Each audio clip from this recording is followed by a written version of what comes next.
Good morning, sir. Can you see and hear me? Yes, thank you. May I call Michael Peach, please? Yes, of course. You stand and repeat after me. I do solemnly, sincerely and truly I do solemnly, sincerely and truly declare and affirm that the evidence I shall give shall be the truth, the truth, the whole truth, and nothing but the truth. Lovely. Sit down. Keep. Makes Good morning, Mr. Peach. My name is Jason Beer, and I ask questions on behalf of the inquiry. Can you give us your full name, please? Michael Edward Pryor Peach. And I think in the documents you're certainly known as Mick Peach. Yes. With Mick being spelled M-I-K. Yes. Is that right? Yes. Thank you very much for coming to the inquiry to assist it in its work and for previously providing a witness statement to the inquiry. We're very grateful to you. You should have in front of you a hard copy of the witness statement. It's dated the 3rd of March 2023, and if you turn to the last page of it, which is page 52, there should be a signature. Yes. Is that your signature? Yes, it is. Before I ask you whether the contents of it are true, can you turn up paragraphs 1 and 7, please?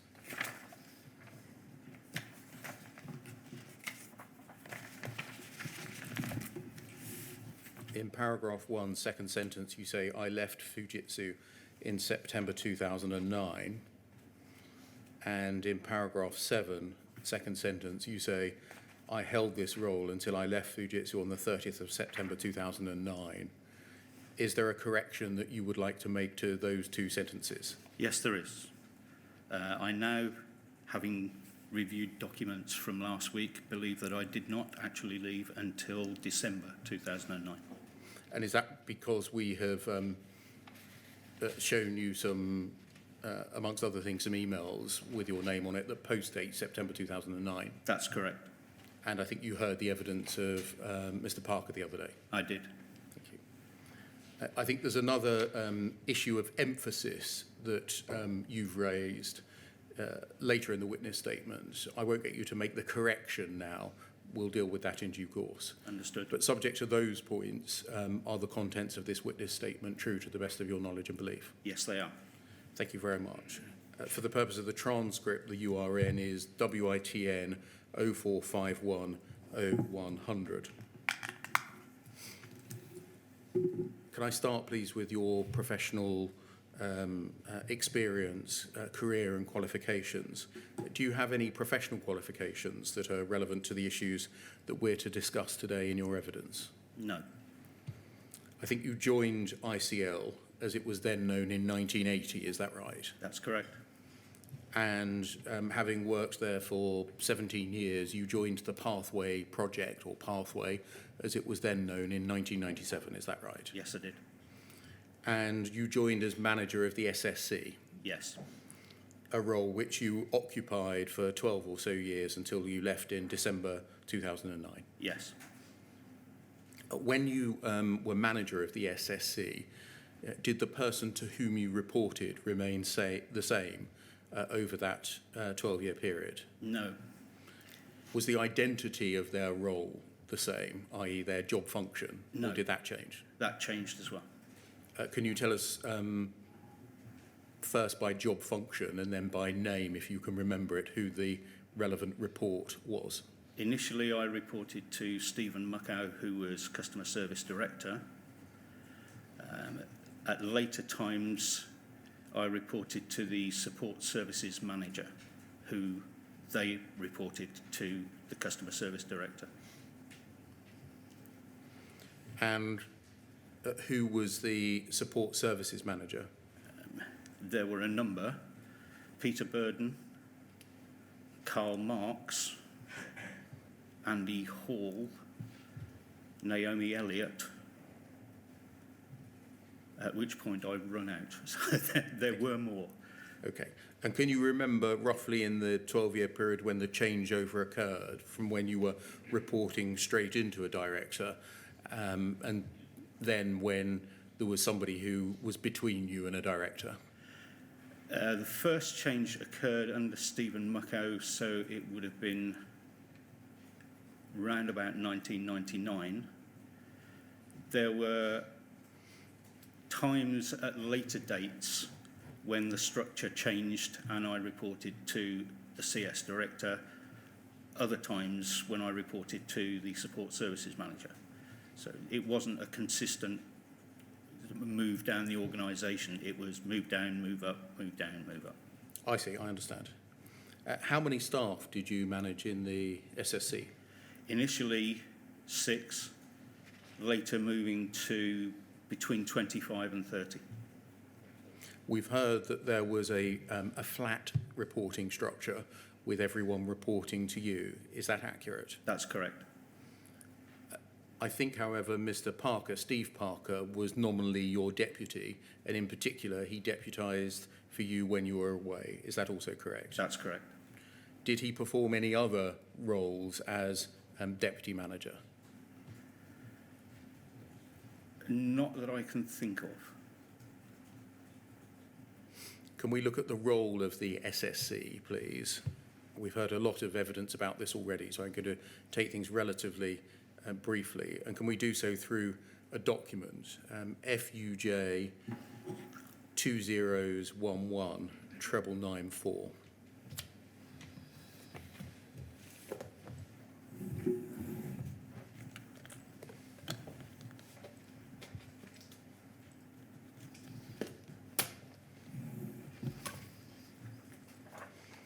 You should have in front of you a document called End-to-End Support Process Operational Level Agreement, dated the 10th of October 1999 as version 1. And if we just scroll down a little bit, please, we can see that the author of it is you. That's correct. This version is marked as a draft. If we go over the page, please, to document control, you can see the provenance of it when it was first drafted, moving to version 1. Do you know why it would still be marked on the front page as a draft when it seems to have achieved the status of version 1 in document control? The version number that I have at the top of the page is 1. Yes. If we just go back to the first page, you can see under status it says draft. An oversight, probably mine. Okay. Can we go to page 7, please?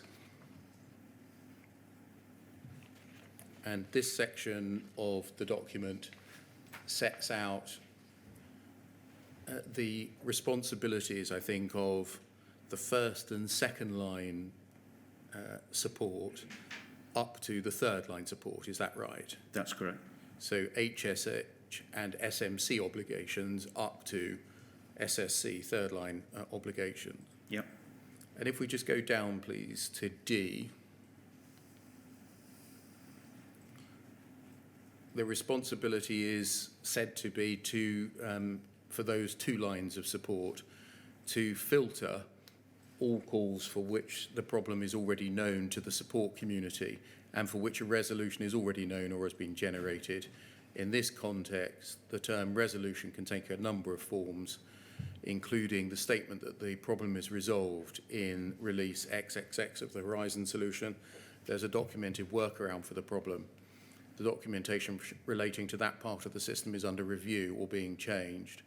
And then in bold and in italics, no calls passed to the SSC which are subsequently resolved as known errors, except in cases where the symptoms reported by the customer did not match the symptoms recorded in the known error documentation, and which therefore the HSH SMC could not reasonably have been expected to find.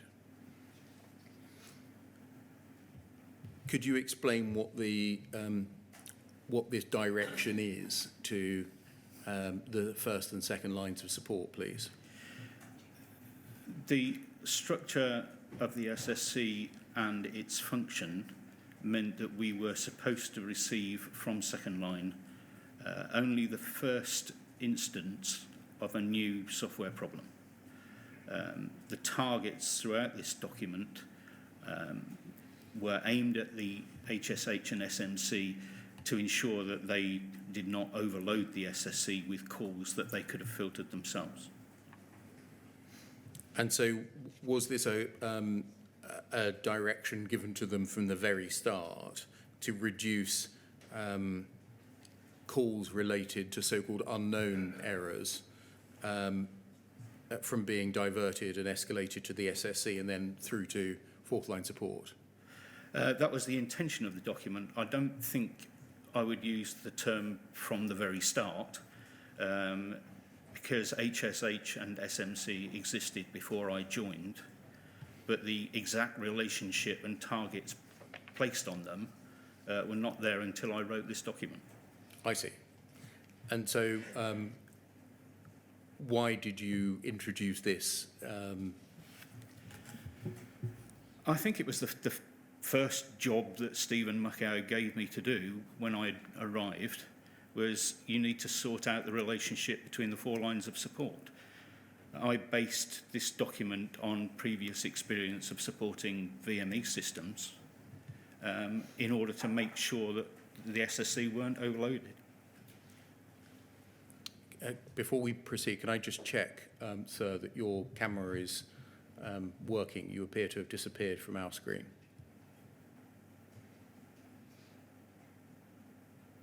And your microphone.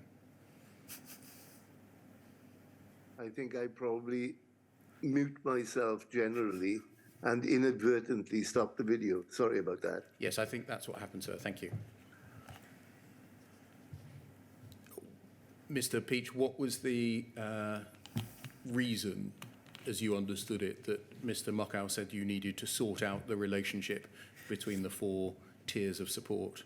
Because although the 4 tiers of support were there, the relationship between them had not been adequately documented.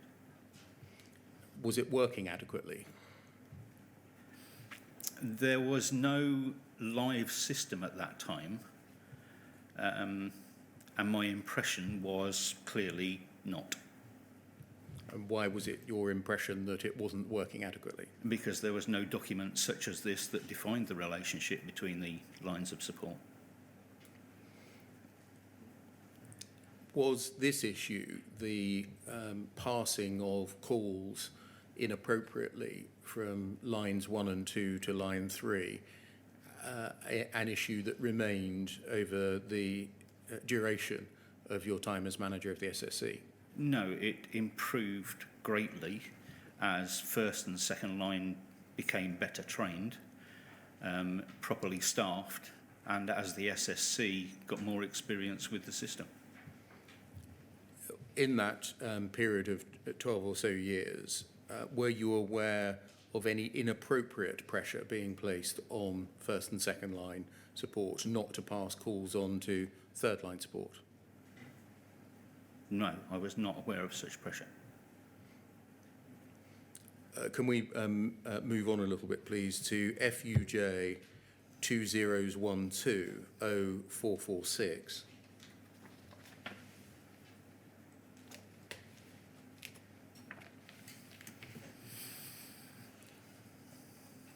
You'll see this is dated the 29th of January 2001. It's described as the Customer Support Services Operations Manual. The owner of it is Peter Burden. The author is Richard Burden, ANTC. Can you recall what that stands for? No, sorry. And then it says technical authors, and then Peter Burden. At this time, what function do you think Peter Burden would have been performing? I think he was the support services manager. And so somebody to whom you reported? Correct. At the distribution, at the bottom of the page, second from the bottom, SSC manager, that's you. That's correct. Now, the role of the SSC is set out in this policy document. Can we turn to, please, page 8 and look at paragraph 4.1.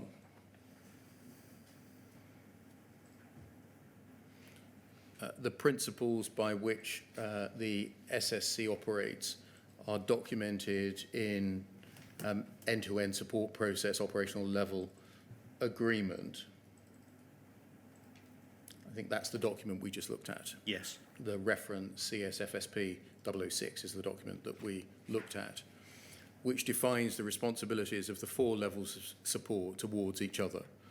This document is effectively a service level agreement between the support units, outlining specific tasks and measures of success.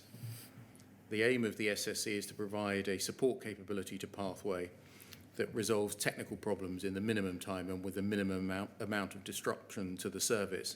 The SSC aims to provide a centre of technical expertise for customer service, providing technical advice, guidance and expertise relating to all parts of the Pathway system.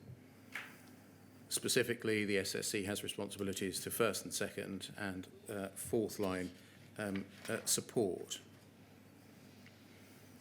And then 4.1.1, SSC responsibilities to the first and second line support.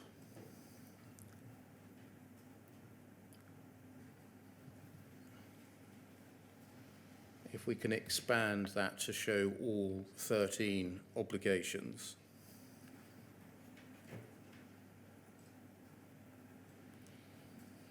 I.e. look at the next page as well, if possible. Thank you very much.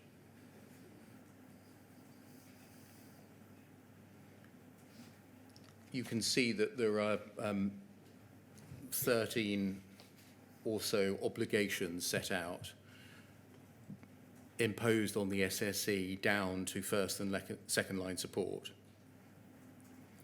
What did you understand the idea of this document as opposed to your document was in setting these out in this way?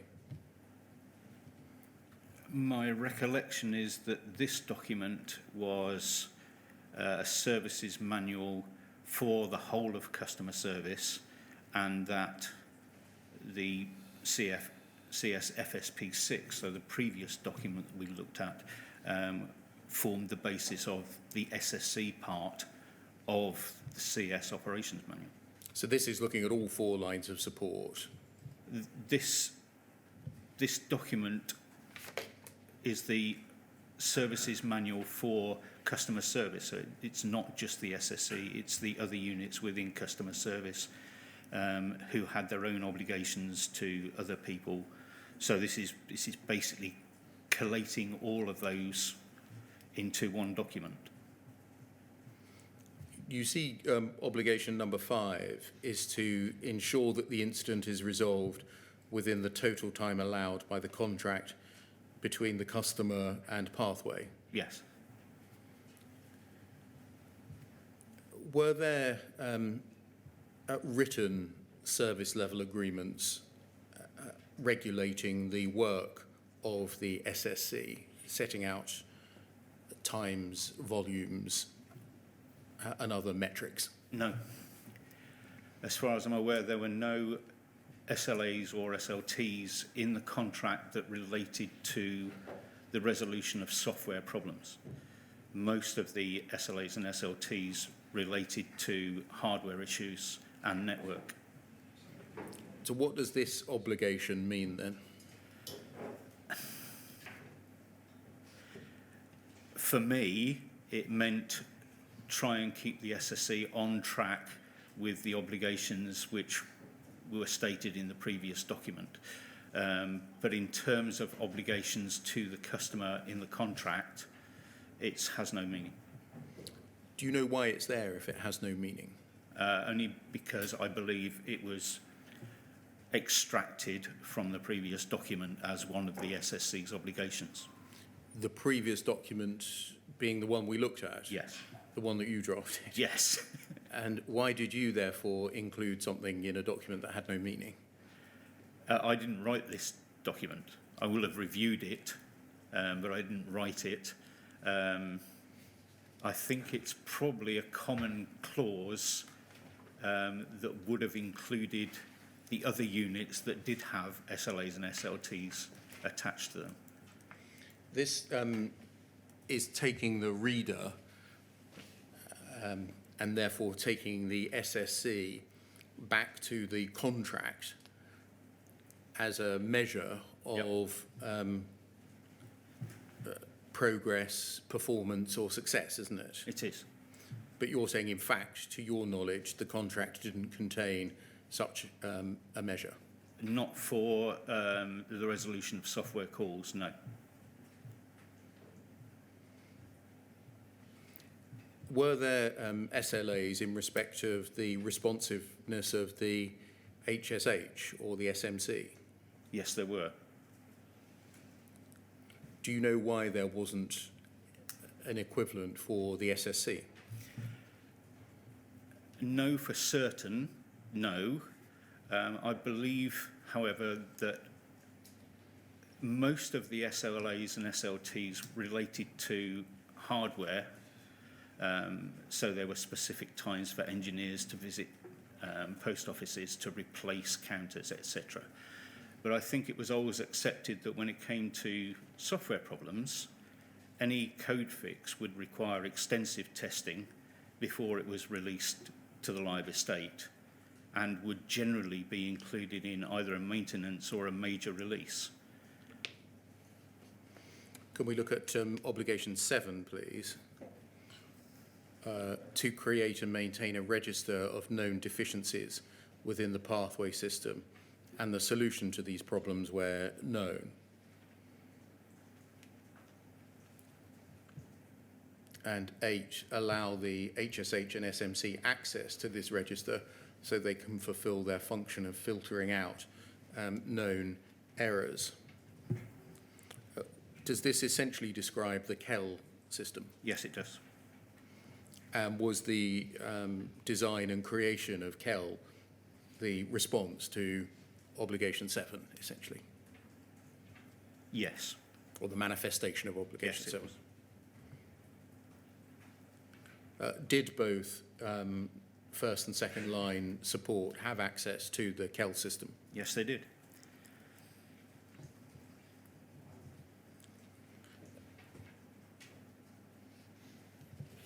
Can we look, please, at 4.1.2 further down the page? Thank you. Which sets out SSC responsibilities to fourth line support. And again, at item 2, there is recorded an obligation to filter out all calls for which the problem is already known to the support community and for which a solution is already known or has been generated, including problems for which the SSC knows a resolution but has not yet incorporated the resolution into the known error log. Is this a common feature of support services, namely the filtering out at every stage of calls before passage to the next stage? Yes, I would describe it as that. Was the SSC, to your knowledge, ever under any pressure to avoid passing problems up to the fourth line of support? No.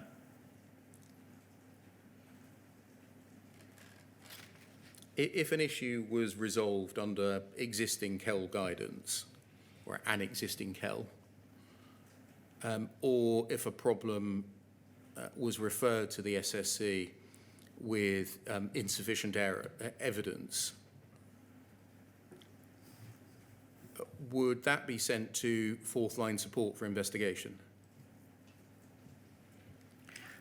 Sorry, could you repeat the Yes. two conditions? If an issue was thought to be resolved under existing KEL guidance, so it's been referred into SSC, Right.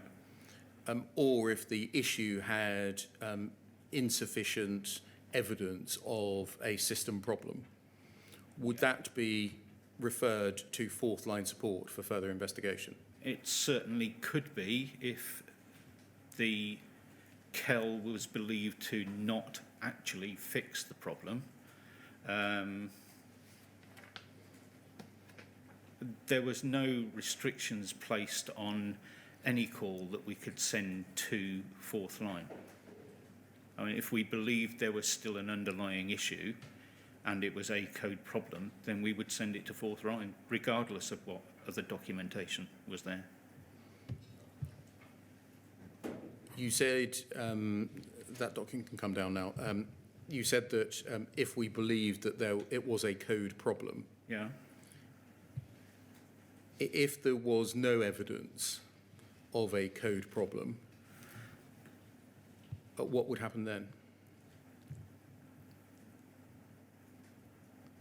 The SSC person who was handling the call would make a judgment about where they thought the problem existed in the system.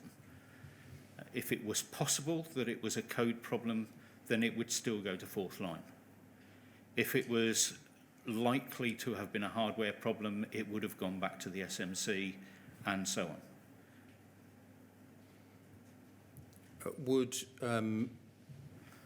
it be dismissed as a user error or possible user error?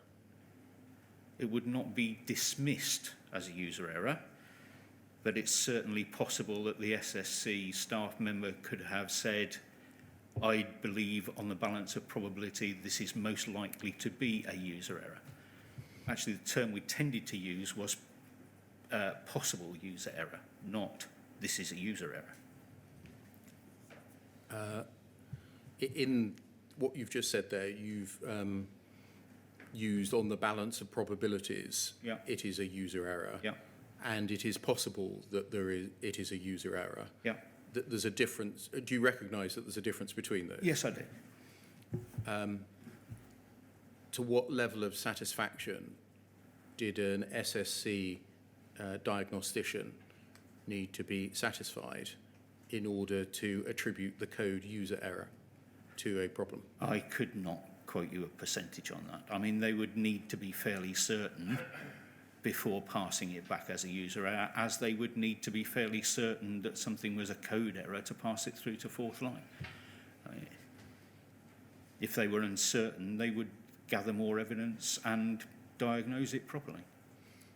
If there was no evidence that it was a code problem, Right?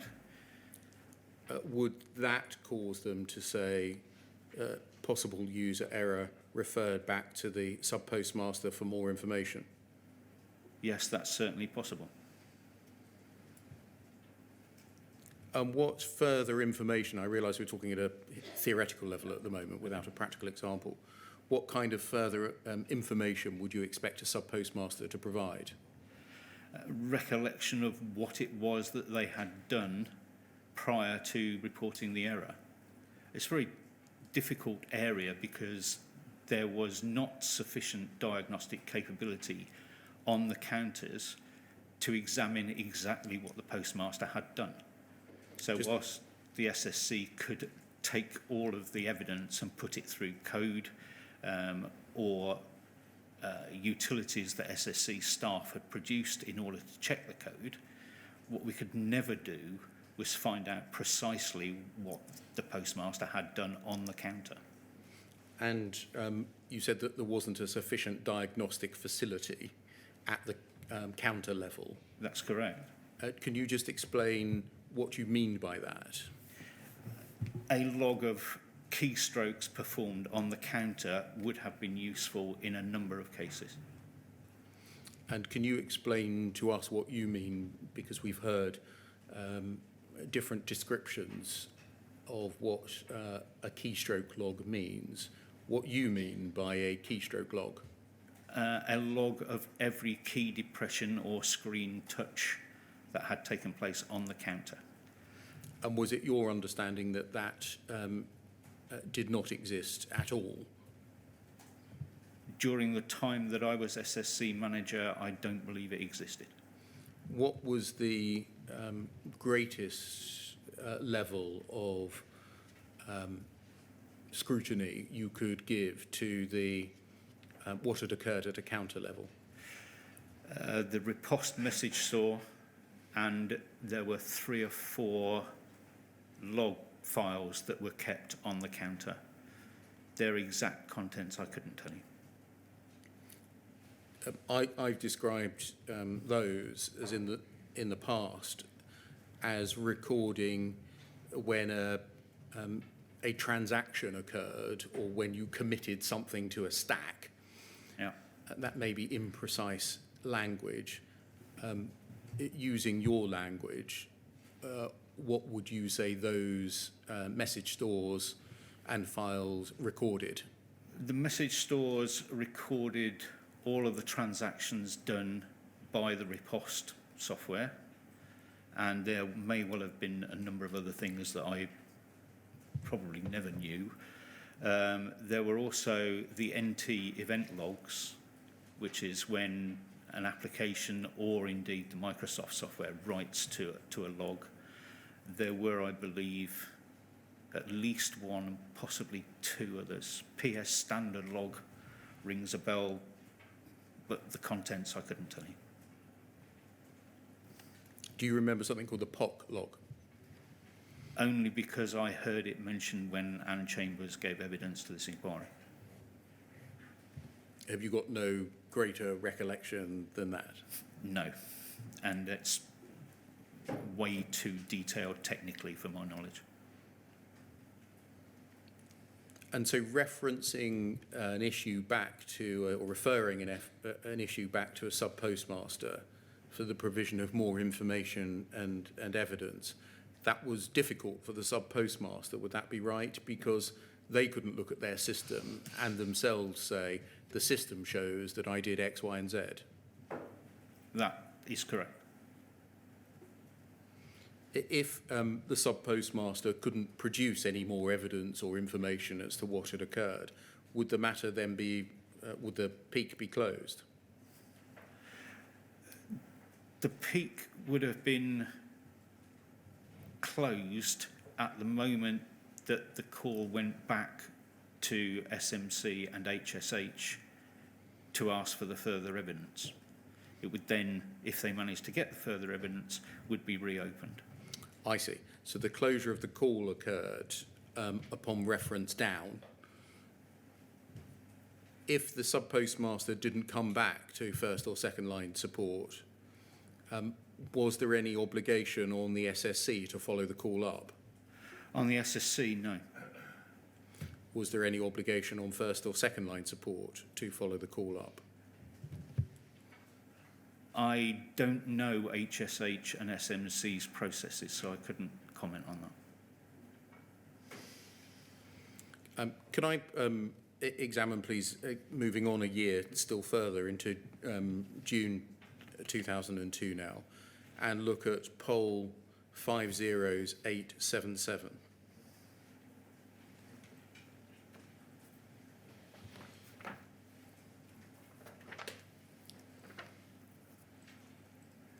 This is an internal assessment prepared by Fujitsu on the 11th of June 2002.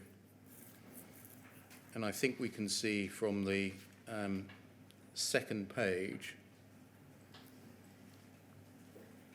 there's a list of those who were involved in the internal assessment, conducted over 2 days, I think, at Feltham and Bracknell. Sorry, 3 days over Feltham and Bracknell. And we see your list, your name in the list in customer services. Correct. Going back to the first page, please, and just scrolling down to assessment summary. Can you recall what this was, this 3-day internal assessment at Feltham and Bracknell? No. Sorry. Just looking at the document now, can you recall what its purpose or function was? The format appears to be similar to a BSI audit. I can only assume that it was an audit done for compliance with ISO 9001, done internally, not through BSI. It's an internal audit. Oh, yeah. Can we look, please, at back to the second page and look at the summary? Just scroll down, please. Thank you. The last bullet point on that summary says that the main findings recommendations were as follows, ... There is considerable challenge to Pathway to continue to operate profitably in the context of a demanding customer facing considerable change and cost reduction in their own business. Did you understand the customer, i.e. the post office, to be a demanding customer? Yes. In what way was the post office, a demanding customer? I would draw that conclusion purely from the number of SLTs in the contract. So it was demanding from the start as a matter of contract, Oh, yeah? rather than in the way that it behaved in the course of the contract. Is that right? The SLTs in the contract were monitored and reported on frequently, and if Fujitsu failed them, then there were financial penalties. From the SSC point of view, that didn't impact us at all. All of that was done by the MSU, the Management Support Unit.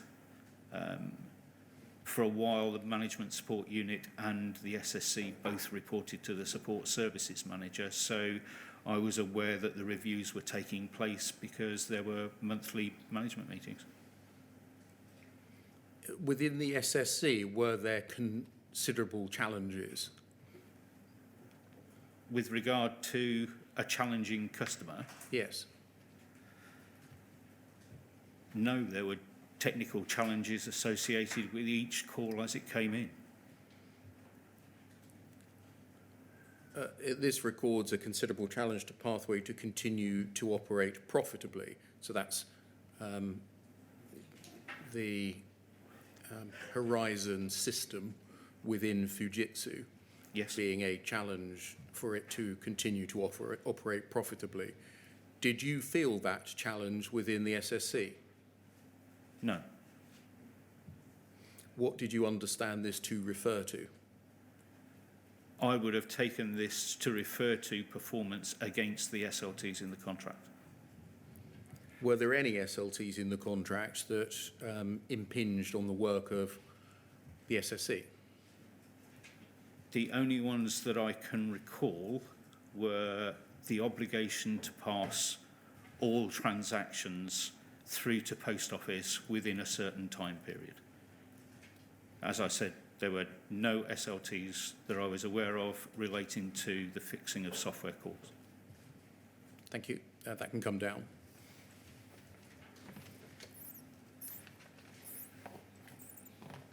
You were in the SSC from 1997 onwards, Correct. and therefore provided third-line support whilst the product was being tested and rolled out. Yes.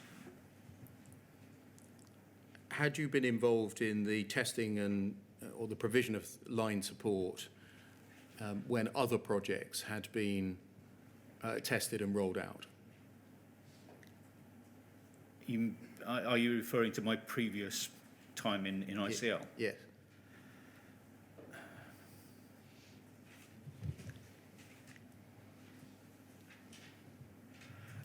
Only releases of VME, and when I was managing a rapid application development unit, then we were obviously releasing applications, but those tended to be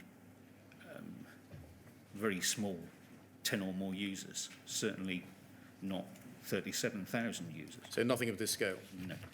So had you got a reference point against which to compare how easy or problematic the provision of a support service was when you were engaged in the provision of such services whilst Horizon was tested and rolled out? Only experiences in relation to releases of the VME operating system.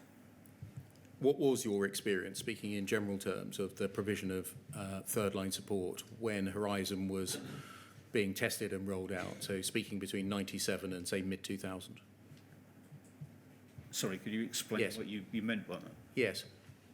Looking at it in general terms, Right. what was your feeling, your impression, your judgment on how easy or difficult it was to provide third line support between, say, 1997 and mid-2000?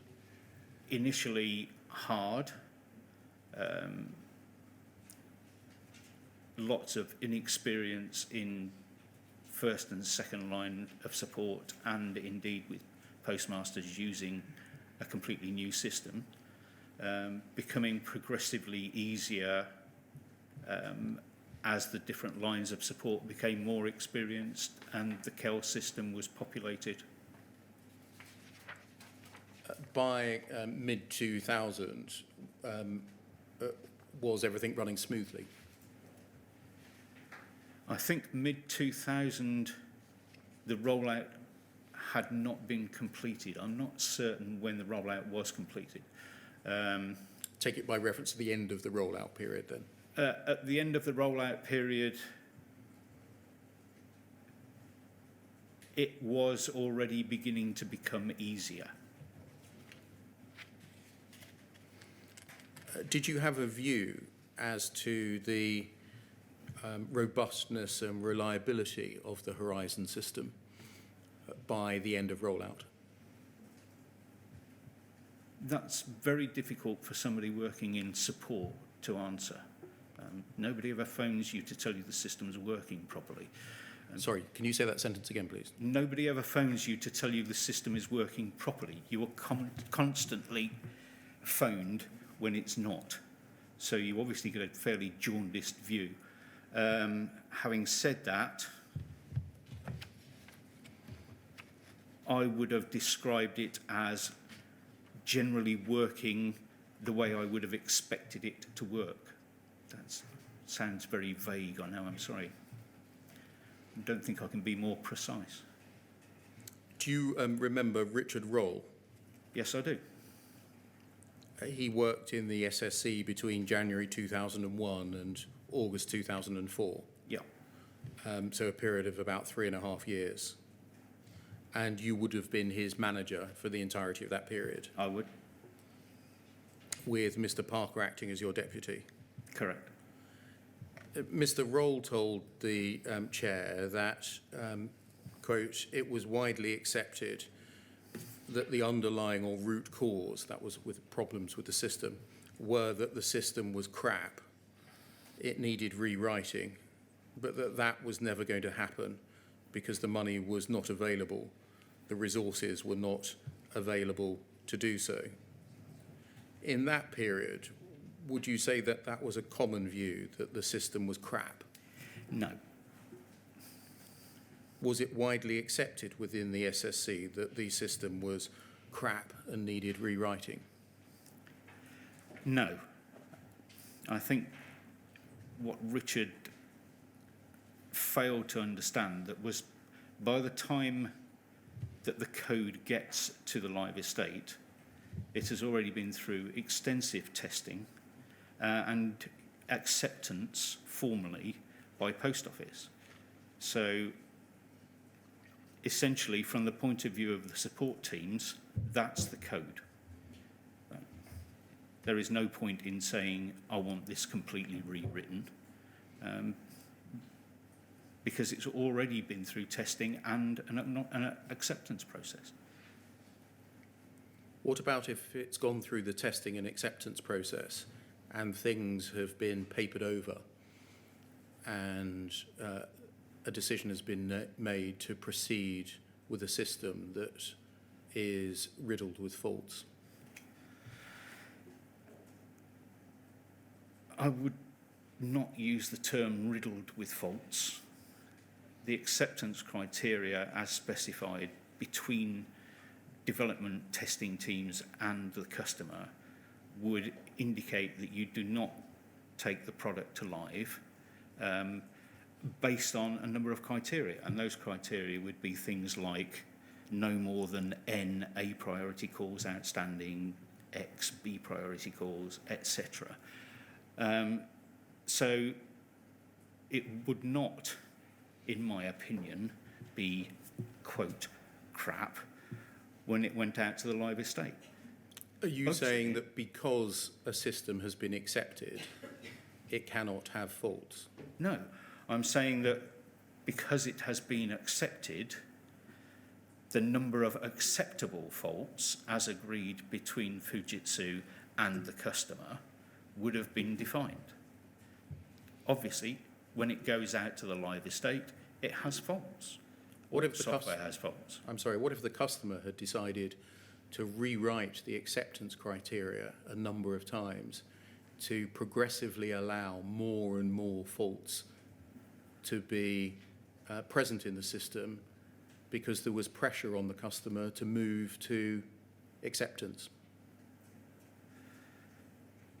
I have no knowledge of that taking place. Were you aware of variations to the contract between Fujitsu and the Post Office No, in 1999 and 2000, no, where exactly that occurred? no. Can we look, please, at WITN 0460 0104?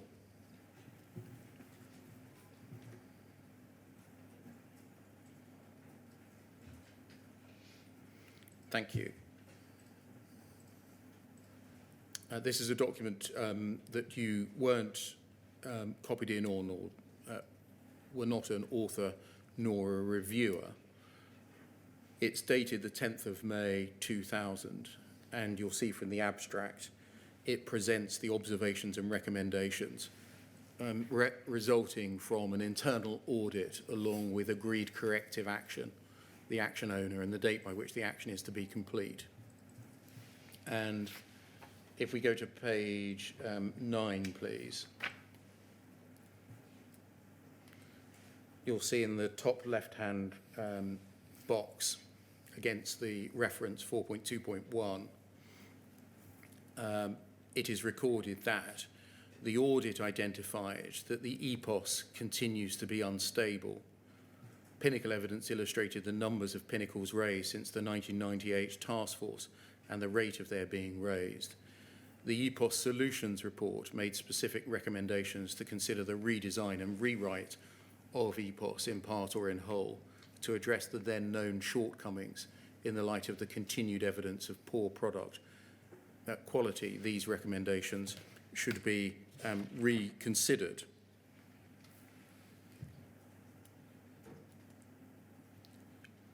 Did you know that there had been something called the EPOS Task Force?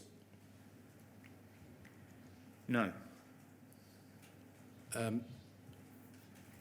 Did you know that a report had been produced recommending the consideration of the total or partial rewrite and redesign of EPOS? no, Did you know that in May 2000 there had been a recommendation by this internal audit that those self-same recommendations in the light of continued poor product quality should be reconsidered?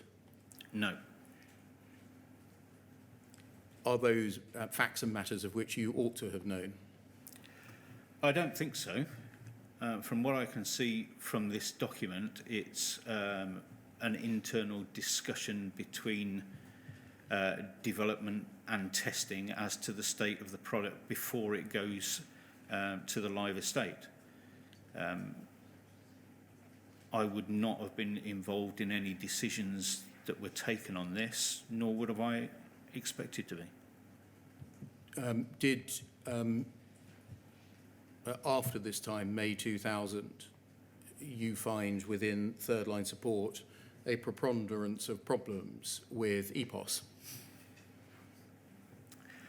I can't recall and don't have the figures to tell you how much was counter-based problems and how much was central systems problems. Thank you. That can come down. Going back to what Mr. Roll told the inquiry,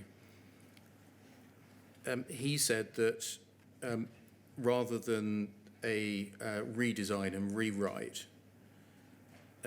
which was never going to happen on cost grounds, the SSC was left to seek to patch up with the development team the system on an ad hoc basis.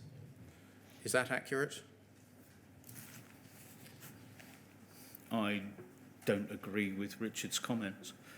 I don't agree with his initial premise. He didn't know, I didn't know the headcount or the development budget. I'm quite certain he didn't. So saying that it's all due to lack of money or lack of resources, as far as I'm concerned, supposition on his behalf. When it comes to the statement, the SSC were patching up things,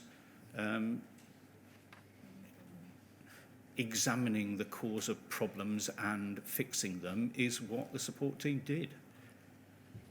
He told the inquiry, quote, the software issues we were routinely encountering could and did cause financial discrepancies at branch level, including shortfalls being incorrectly shown on the Horizon system.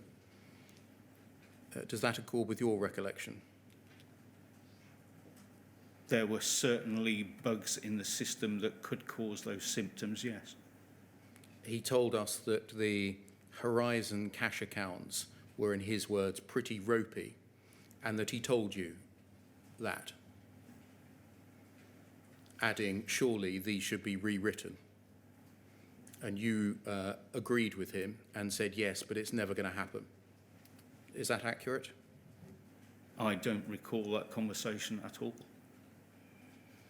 Are you saying through the passage of time it might have occurred, but you now do not recall, or that given your view of the quality of the Horizon system, it is something that is unlikely to have happened? I'm saying that an individual member of the SSC may have expressed reservations of the code, but I don't recall the conversation, so I can't give you a reason why I may have said what he believes I said. Mr. Roll told us that if we in the third line support were unable to find the cause of a problem, this was reported up the chain to fourth line, but it was assumed that the postmaster was to blame. Was that a practice of which you were aware? Absolutely not. Was it a common theme throughout the time that you were the head of the SSC that if positive evidence of a software fault could not be found, it was assumed that the sub-postmaster was to blame, and that's how it was written up? No, on two grounds. Firstly, whenever any call came in, I expected people to look at all the evidence and diagnose it properly. And that means you have no fixed starting position. You don't assume from the beginning that it's a user error. You don't assume it's a software bug. Secondly, we, to my knowledge, never used blame. Even when calls were being returned as possible user error, that could mean any number of things. It could mean that the documentation at the post office wasn't accurate, hadn't been followed. That was not a question of blame. Mr. Roll told the inquiry that, quote, sometimes we were instructed not to let the sub-postmaster know that we had altered his system whilst he was logged on. To my recollection, sometimes the post office requested this, sometimes Fujitsu, and sometimes only our department knew of it. Did you ever give any instructions not to inform sub-postmasters to tell them that their system had been altered whilst they had been logged on? No, I didn't give instructions of that sort. Were you aware of that practice? I have become aware through a couple of documents that I was sent to review by this inquiry that somebody in post office management had said, don't tell the sub-postmaster about this. But as far as I can see from the documents that I've been supplied, there appeared to have been 2 instances of it which were sent to my staff, and without knowing the reason behind, I wouldn't like to comment on that.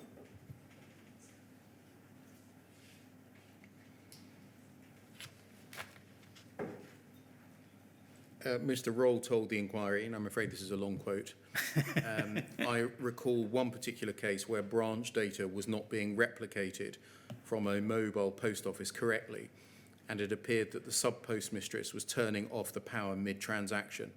As we couldn't fix the problem over the phone with the sub-postmistress, she sent her laptop to Fujitsu for examination. Using post office test rigs on the 6th floor and comparing the results with the laptop that had been returned to Fujitsu, I discovered that the button, which should have put the laptop into standby mode, was actually switching off the power, resulting in the disk crashing. I disassembled the laptop to confirm this. Thus, when the postmistress thought she was switching her counter to standby mode, which would have initiated a controlled shutdown and allowed the data store to replicate the servers, she was actually switching the power off, which is what we were seeing in the SSC. When I raised this with my manager, Mick Peake, who subsequently talked to the hardware team, I found this was a known problem. One of the engineers had made a mistake with a batch of laptops which had been sent out to branches before the error was detected. No one outside the team responsible for building the laptops had been informed of this. This meant I spent several days investigating the problem, whereas the sub-postmistress in this case was provided with a replacement laptop. Knowledge of this problem was kept within the departments concerned, and the batch of faulty laptops was not recalled. It's my belief that Fujitsu senior management and the post office was not informed. Do you remember that incident? From the time that it happened, no. From the group litigation, yes, because I was called during that trial, not to go to the trial, but I was telephoned and asked if I remembered a specific hardware call from that period. So no was the answer that I gave at that time. I'm aware of it now because I've read Richard Roll's testimony in court and his appearance at this inquiry. What do you now recall then about the incident? I've read through the original call, and it's clear from that. I believe it says on it something like, this is happening 6 minutes before Polo, which is post office log on. And since it's happening before the postmaster has logged on, then no financial transactions can have been impacted. Secondly, he made comments that I had talked to the hardware manager, which is certainly possible. He said, my manager, Mick Peake, knew. His friend who ran the build team knew. Is that what you're referring to? That's what he said. To be clear, the lady that was running, or was our contact for hardware, was based in Stevenage. I was based in Bracknell. I don't think we ever met face to face. And we certainly didn't meet socially until about 5 years after I'd left Fujitsu. So to say I was doing her a favour as a friend is his interpretation and, in my opinion, nonsense. He said that it never got up the chain beyond the pair of you, that he was told to hush it up. I asked him, who told you to hush it up? And he said, you. Is that accurate? No. I mean, to be specific, if I had phoned the hardware manager and was doing her the favour of hushing it up, then the first person I would not have told would be Richard Roll. I mean, if I wanted to hush it up, I wouldn't have informed him of what had happened. What- And in any case, as I've sent in evidence to this inquiry, I told senior managers about the issue in my monthly report that month. Why would he be the last person you tell? Was he problematic? No, just if I was going to hush it up, I just would not have told him what had happened.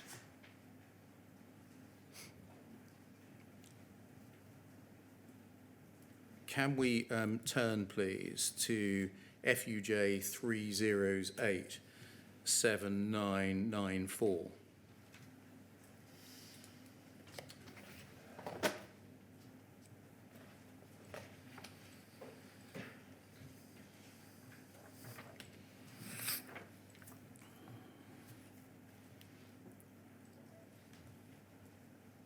Can you see this is a group definitions document for the Secure NT Build Release 2, dated the 22nd of December 1998? Yes? Yes. And if we just read the abstract, the ACP requires that access to pathway systems be controlled by the use of predefined roles to which users can be assigned. Such roles will allow users to access only those parts of the system with associated objects they need in order to complete the tasks associated with a particular role. This document summarises this requirement and defines the roles with associated objects, domains and access requirements. We can see that if we scroll down a little bit, you're amongst the distributees. Right. Looking at this document, can you summarise, even having read the abstract, what its purpose is? I think I understand, but can you help us to translate the delightful language used? Can you give me a moment to read that summary? Yeah.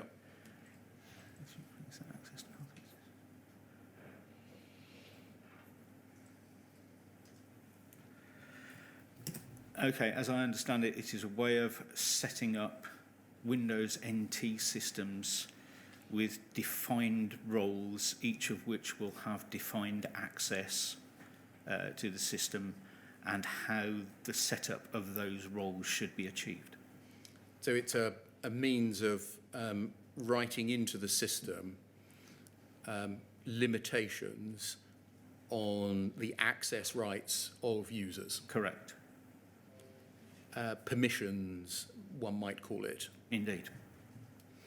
And this kind of document is, and this kind of approach is natural in a system of this kind. Yes. One might say essential. I would say essential, yes. And why would you say essential? Because you have to be clearly able to decide who is accessing what and why. Why do you have to be able to identify who is accessing what and why? Partly because there will be contractual requirements, partly because you have a need to establish an audit trail for support people and what they're doing. Why would you need to establish an audit trail to see what people are doing? I would just regard that as being an essential part of any system. Yeah, why? I could not explain why. Just all the systems I've ever worked on behave that way. It's just natural. Just think about it a little more. Why, in a system that concerns financial data, Yeah. for example, might you need a system of access limitations, permissions, and auditability after the event? You would need them there in order to provide an audit trail. If you needed an audit trail, then I would assume that it would be because of some form of possible litigation after the event.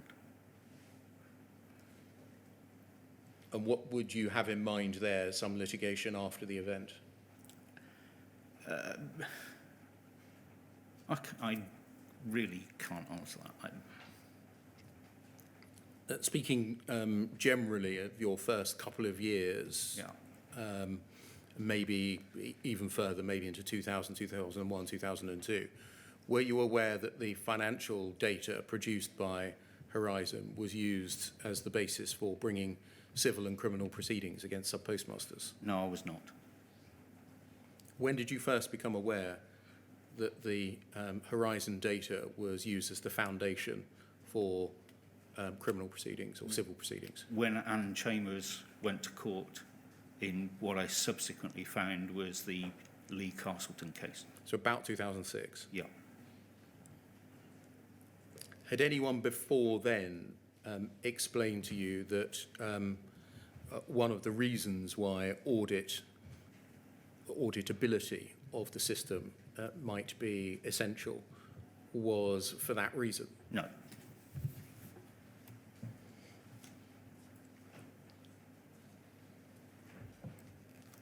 Can we look, please, at FUJ 308 8082?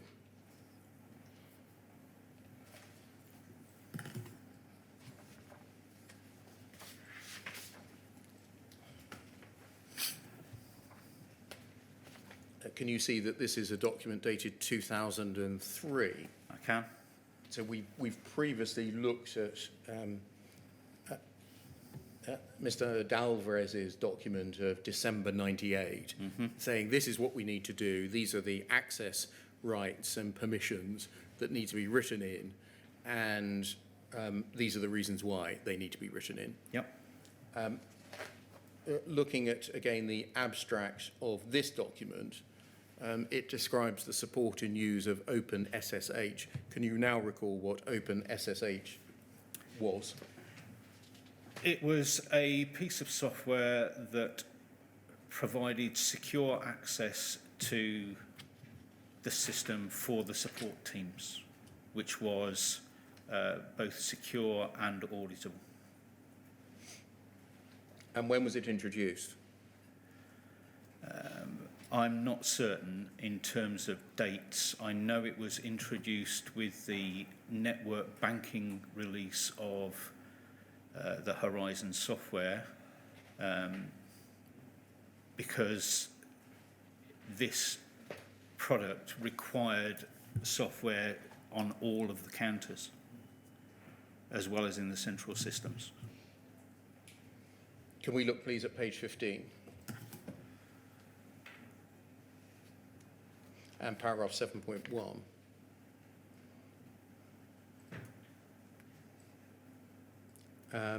When attempting, this is under permission problems, when attempting to diagnose problems with OpenSSH, it should be noted that the permissions displayed by OpenSSH don't necessarily reflect the full set of permissions applied by Windows. This is because the rich set of permissions supported by Windows with access specified individually for multiple users and groups cannot generally be mapped to the simple user group other model offered by POSIX. Hence, OpenSSH will generally only display an approximation of the permissions in POSIX form, but will usually apply the full set of Windows permissions. The permissions displayed and applied are also affected by the setting of the Cygwin environment variable. As a result, you shouldn't rely on the permissions information displayed in Cygwin commands, such as, and then an example is given.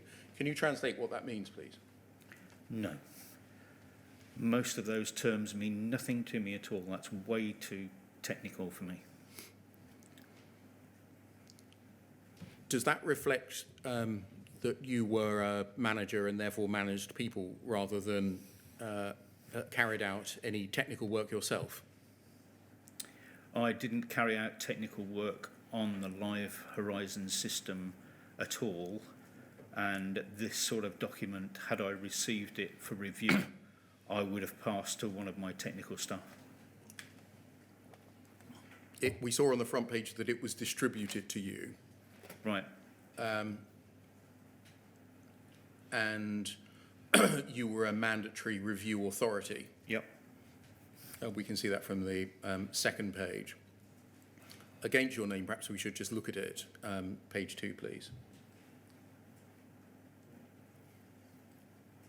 Mandatory review authorities, Mick Peach, and then it's got by proxy. Does that reflect what you've just said, that you would have got somebody else to do it? Yeah. And who amongst your team would you habitually pass these things down to? One of the 5 senior people. And who were they? Steve Parker, Anne Chambers, Pat Carroll, Mark Wright, John Simpkins. And so if they did reply here, and it looks like they did because there's an asterisk against your name, Yep. it would have been one of those 5. It would have been one of those 5.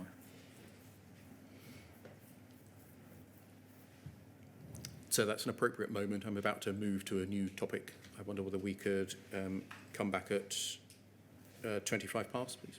Yes, of course, that's fine. Thank you very much, sir.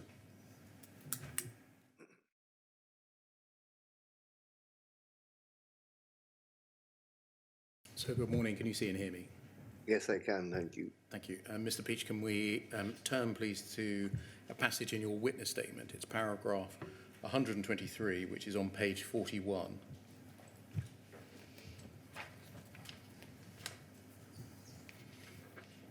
And if we just blow up paragraph 123, thank you. You say, if a postmaster made a mistake, a transaction could be reversed by inserting a reversal or corrective transaction, but it couldn't be deleted. There were processes by which SSC staff could, under instruction or approval from POL and with assistance from the postmaster, insert corrective transactions. I recall that there were processes in place to control this rare occurrence involving dual person sign-off on the peak and approved OCP requests for the SSC to do the work, which I believe had to be approved by POL as well as customer service. An example of this process is OCP 21918, dated the 2nd of March, when you give the reference. My recollection is the process was technically complex and could only be done in agreement with the postmaster and was extremely rare. And so you're saying that it was an extremely rare occurrence which could only be done with the agreement of the sub-postmaster, with the knowledge and approval of POL itself and customer services. Correct. And can we just look then at the example that you give, or the reference you give there, which is Fujitsu 308 4131.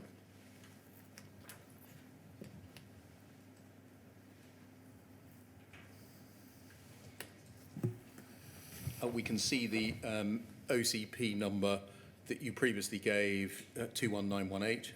Yes.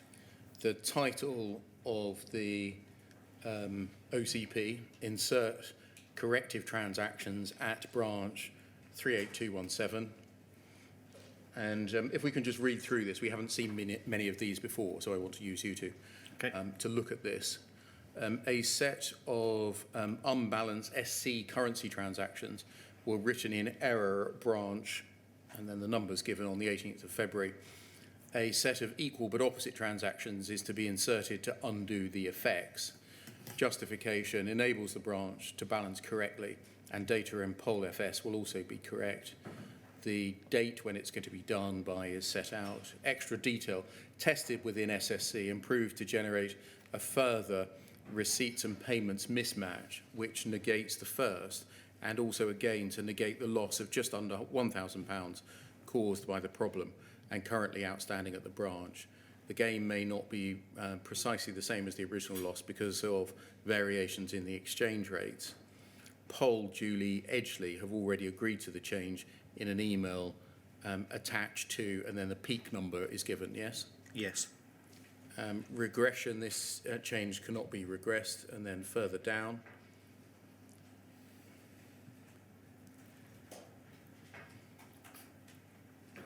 The email is in the comments section at the bottom, I think. And as discussed, POL are happy for you to make the necessary system adjustments. From speaking to Wendy, the manager in the branch, first thing on Tuesday morning between 9 a.m. and 10 a.m. is the quietest for them. I've advised Wendy that you will call her as you were about to start and as you finished. Thank you. So there is a record, I mean, if we just look at the second page of the document, Pol approved this change, then scroll down to the foot of the page.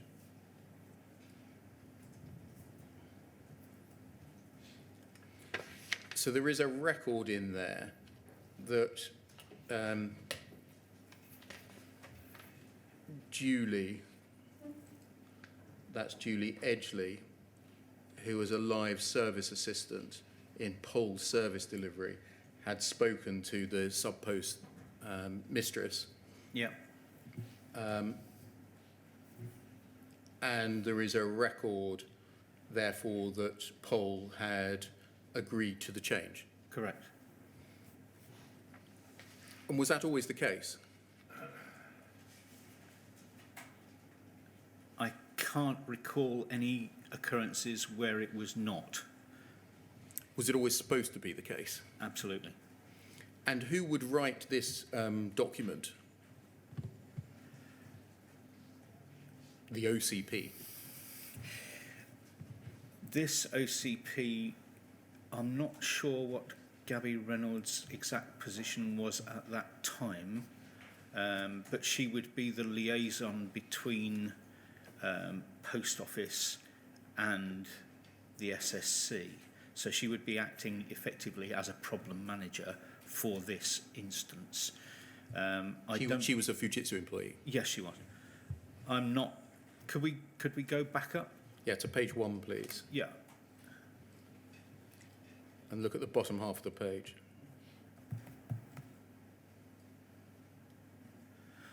Okay, I'm not aware of who actually raised the OCP itself. Certainly at times, an OCR was used rather than an OCP. Has the inquiry been told the difference? Yes, it has. Okay. If it was to be an OCR to insert a transaction at a branch, it would have been written by the SSC person who was going to do the work, because they would have received the peak which highlighted the error. So they would raise the OCR and it would then go to Pol for their approval and subsequently to me for sign-off before the work was done. Then how would you sign it off?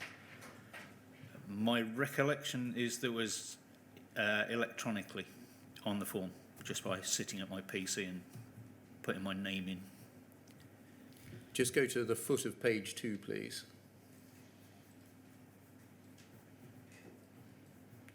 You see approval status there. There appear to be some, what might on a screen be tiles Yep. to click on. Am I right in thinking that they might be a printed version of a tile to click on? Yes. I think with this particular one, it's an OCP, and the reason that we used OCRs more frequently, excuse me, was that there are mandatory approvals on an OCP which were not relevant for an OCR. POA, core services, SMC, for example, would not be required to approve a change of this sort. And so this appears to be evidence of, in support of what you were saying in paragraph 123 of your witness statement, namely Pol sign-off and branch knowledge and agreement. Yes.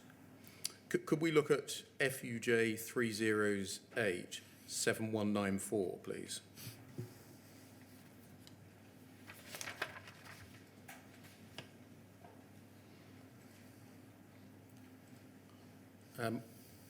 Different OCP 17510. Write corrective bureau message for, and then a branch code is given. A single SC message 1 183,227, etc., was written in error on the 26th of November, selling $1,000 with no corresponding settlement line. To remove the effects of this message at both branch and on Pole FS, we will insert a new message to negate the effects of the original message. Justification: if the change is not made in the counter message store before the stock unit is balanced on Wednesday, the branch will have an unexpected gain of £484 or thereabouts, depending on the exchange rate, and a receipts and payments mismatch. The gain would have to be resolved at the branch. There'd also be an inconsistency between the branch and Pole FS to be resolved. By correcting the problem locally, the branch may not be aware of the problem, and there will be no inconsistency between the branch and Pole FS. And then when it's planned for, some extra detail is given. And then scroll down, please. The message will include a comment to show it's been inserted to resolve this problem. This will not be visible to the branch. And then there's some more detail. This appears to suggest that a correction was to be made, and made deliberately in a way that ensured that the branch was not aware of the problem.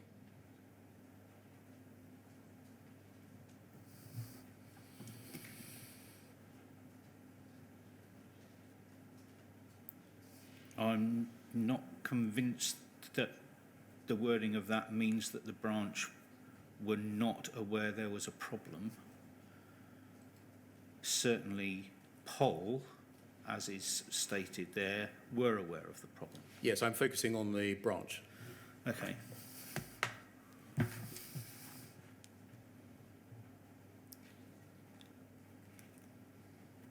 This problem with the message.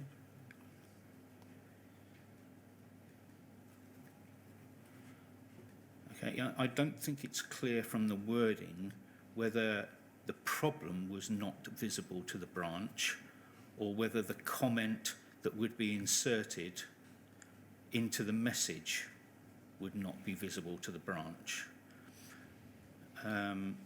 Let's take it in stages. Do you agree that there's no record on this document of the branch being informed of the nature of the error, Yes, I agree. the cause of the error, and the way in which it's going to be corrected? I agree that there's no evidence in this document of that. And from what you said, there should be, shouldn't there? I would have expected there to be, yes. So there should be. Yes. Because in your witness statement at paragraph 123, you told us this was the system, and you showed us exhibited an OCP which was evidence that the system was working. Correct. And so this is evidence of something different than that, isn't it? It's evidence that, well, there is no evidence on this document which suggests that the process was followed fully. And indeed, there's some evidence to suggest that, if we just scroll up to justification,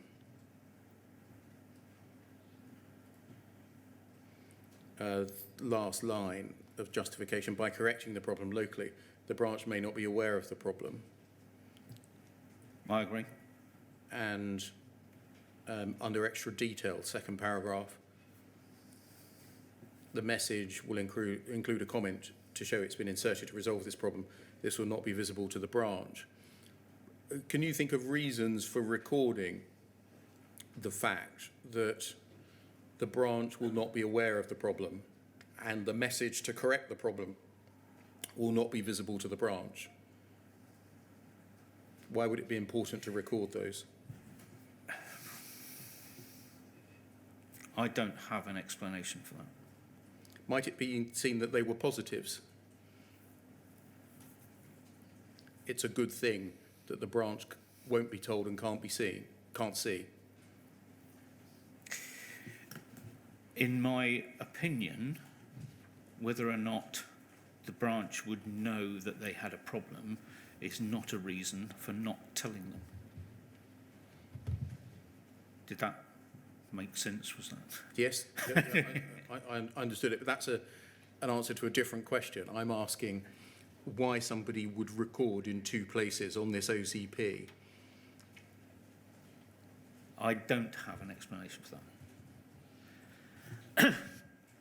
In the second part, where it's under the extra detail, the comment, the message will include a comment to show it's been inserted, was part of the standard procedure from the SSC when inserting a message into a counter message store. There would be an addition made to the riposte message which said something along the lines of inserted by SSC to resolve peak thing. So that second comment saying will include a comment to show it's been inserted to resolve this problem, this will not be visible to the branch, I would take to mean that that message inserted into the riposte message would not be visible to the branch. Yes? Can we turn back to paragraph 141 of your witness statement, please, which is on page 45?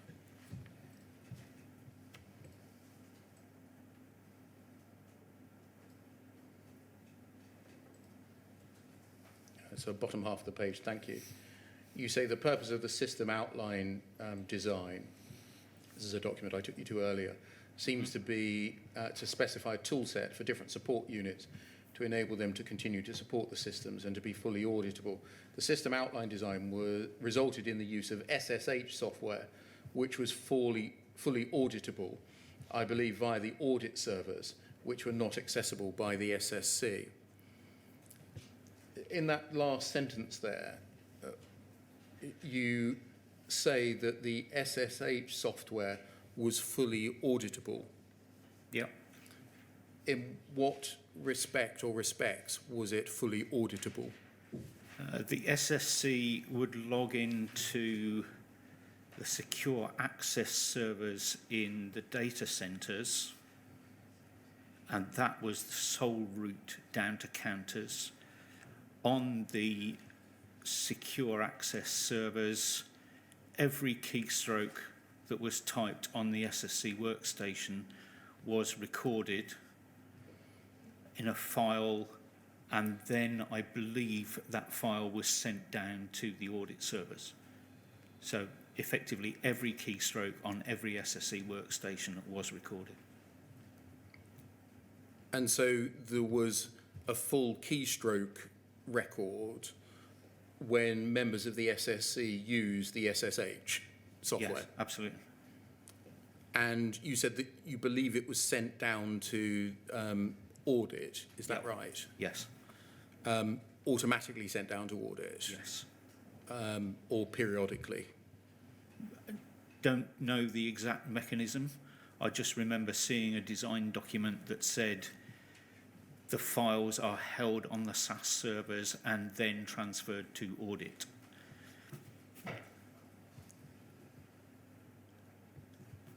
But was that audit trail ever examined to your knowledge? I.e. to look at the keystrokes made by SSC staff? I know that SSC did not support the audit server and did not have direct access to it. So it would never have been viewed by SSC staff. Whether or not it was viewed by other staff, I have no knowledge. When you became aware that there were prosecutions and civil proceedings based on Horizon data, Yeah. were you aware of the SSH audit files ever being accessed for those purposes? My recollection is, excuse me. My recollection is that I only ever knew of one case, and that was the one which involved Anne Chambers. And I was not aware that the audit data was being used for prosecutions at all. Does that answer the question, or is that? Well, if you were only ever aware in your 12 years of one case, prosecution, yeah. well, at one civil proceeding, Yeah. were you aware of an individual called Andrew Dunks, Yes. Andy Dunks? What's your recollection of where he worked? My recollection is that he worked in the security team inside customer service. So the customer services POA security team, Yes. CSPOA security. What did you understand his job function to be? I don't recall knowing what his job function was.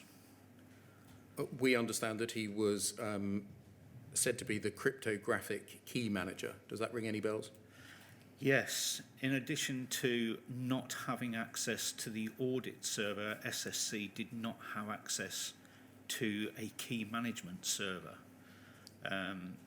both of which, my understanding is, was controlled by the security team. So Andy would have controlled the work of the key management applications on that server. How frequent was your contact with Mr. Dunks?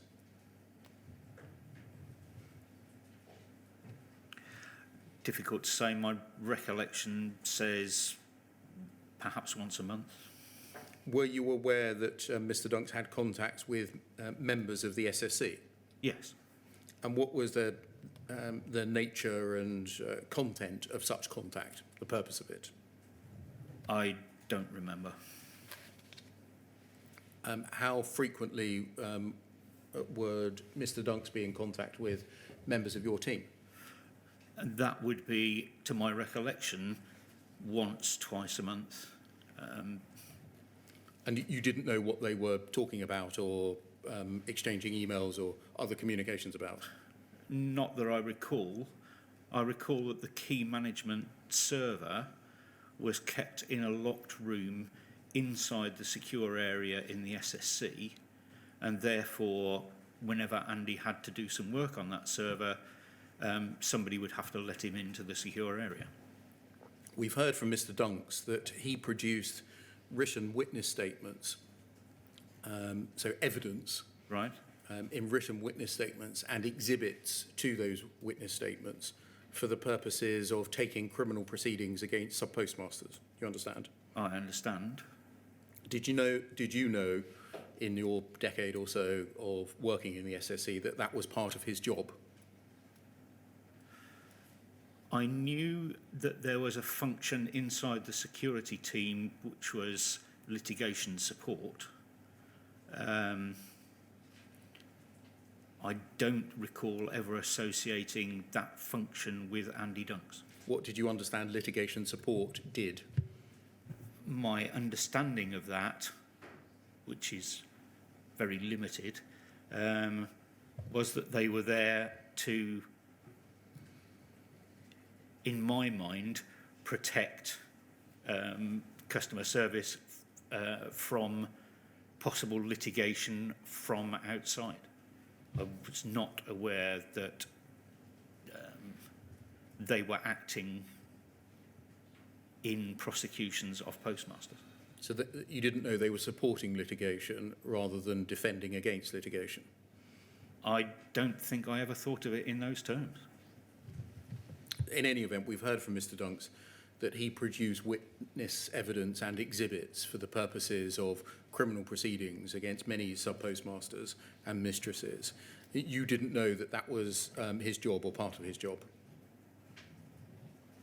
Not that I can recall.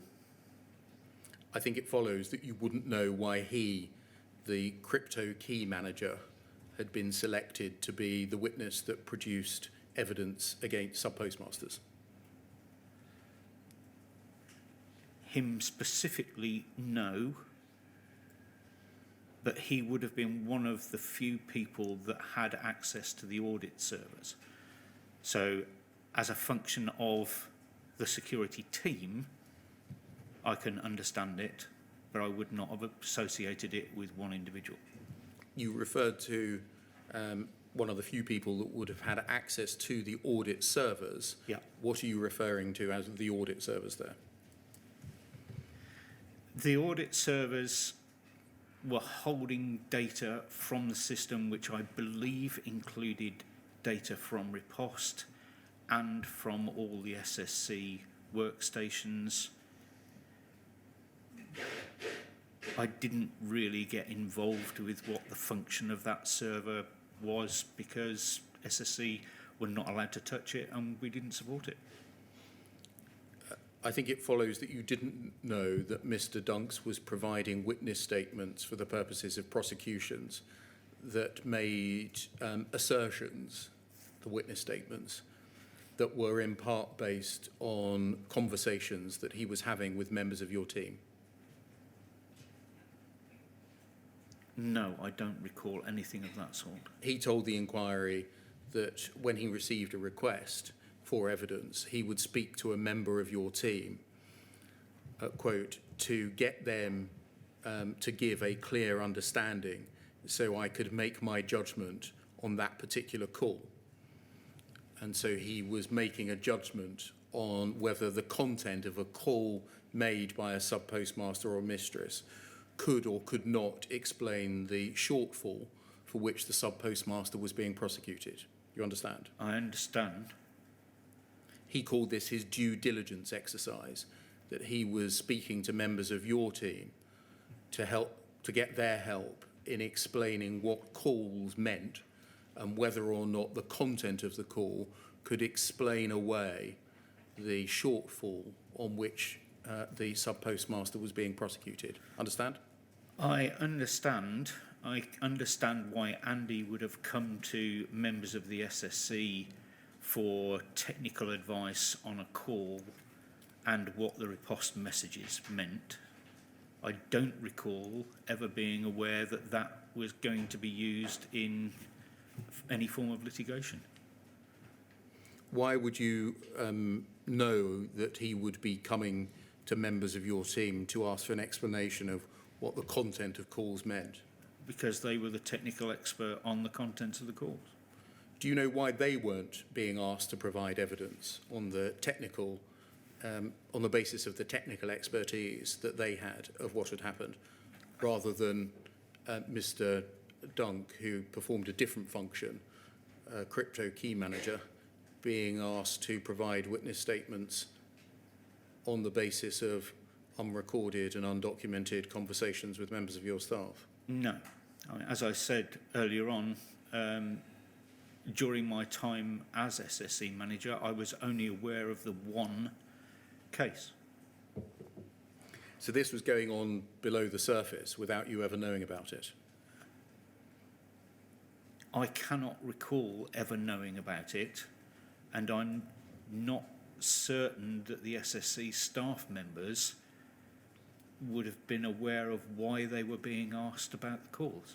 I mean, we were completely open with anybody about what is the impact of this peak, what's happening with it. So I'm in the dark as to much of this process. By that last answer, are you suggesting that Mr. Dunks may not have disclosed to members of your staff the purpose of his call or the use to which the information that he may be given might be put?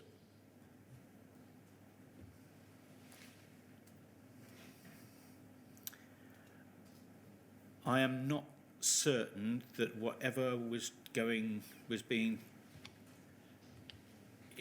involved in the discussion between Andy and SSC staff, that I was ever aware of the use.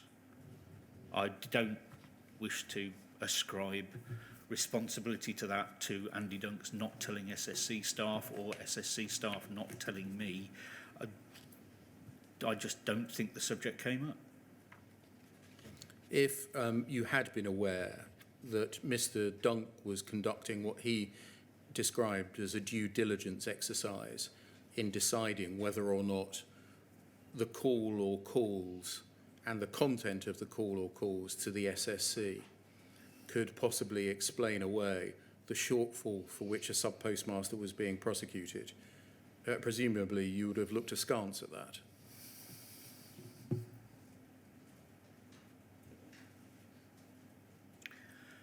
I don't know is the honest answer to that. That's me trying to predict emotions from a long time ago. Or would you have been happy with your staff providing evidence informally in this way that was being used to prosecute sub-postmasters?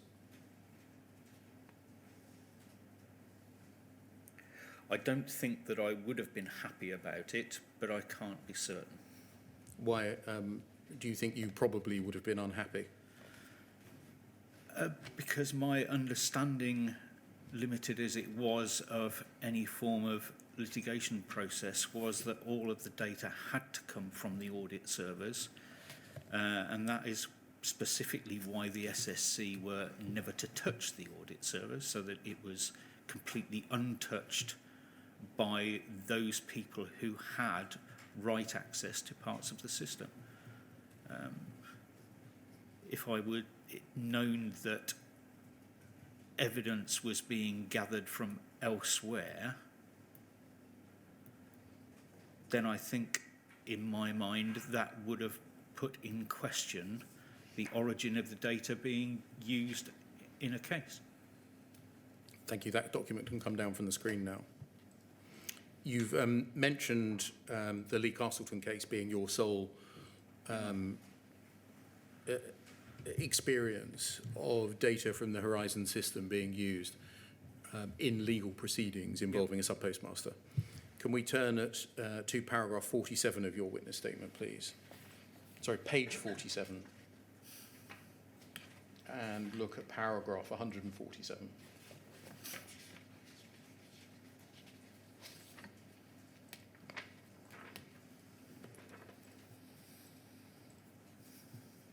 In paragraph 147 there, under conduct of prosecutions, Yeah. you say, I was not involved in the case of Pole against Lee Castleton, and I did not know of this case before receiving the request.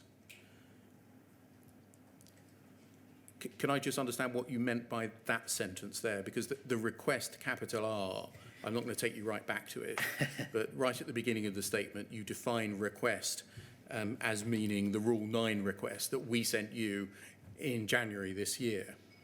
That was... That can't be right, can it?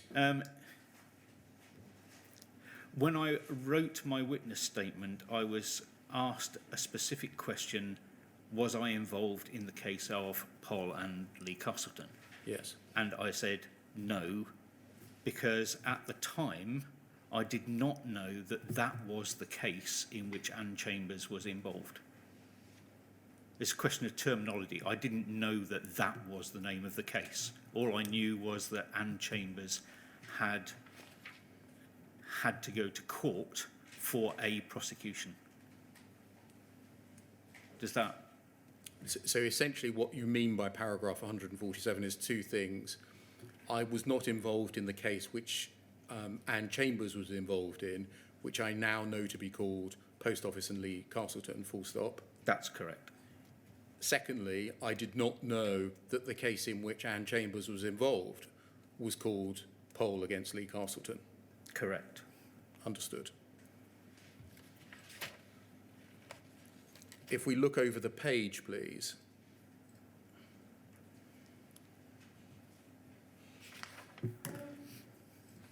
You set out from paragraph 153 down to 156 your involvement in the case that you now know to be the Castleton case, yes? Yes. In paragraph 153, you say, in this particular case, the person at Fujitsu who was originally responsible, going to give evidence at court, declined to go. I cannot recall who this person was or why they declined. My recollection is that Brian Pinder was the customer service manager of the security team at the time, and I believe it would have been his responsibility to perform this task within his team. So the way you're describing it there is that there was originally a person within Fujitsu who was going to give evidence at court, and they declined. That was my impression at the time, yes. And can you recall why they, that person, were originally selected to give evidence? No. Can you help us with why they declined to give evidence? No. I don't know that I was ever told. As far as my recollection, Anne was, to my belief, pressured to go to court. I believed that that was a function of the security team. Sorry, just stopping there. The function of pressurising her No. was the function of the security team, or the function that she stood in for was their function? The function that she stood in for. I believed that she was being pressured to go to court because the person in the security team was not going to go. And can you help us with, I'm going to press you on this, why that person declined to go to court? No, I don't know, and I'm not sure that I was ever told. Who told you that they had declined to go to court? I think that that came out in an argument, and I was having the argument with one of three people, but I don't recall which one. Specifically, I think Dave Baldwin was the CS director at the time. Naomi Elliott, I believe to have been the support services manager, and Brian Pinder was the head of the security team.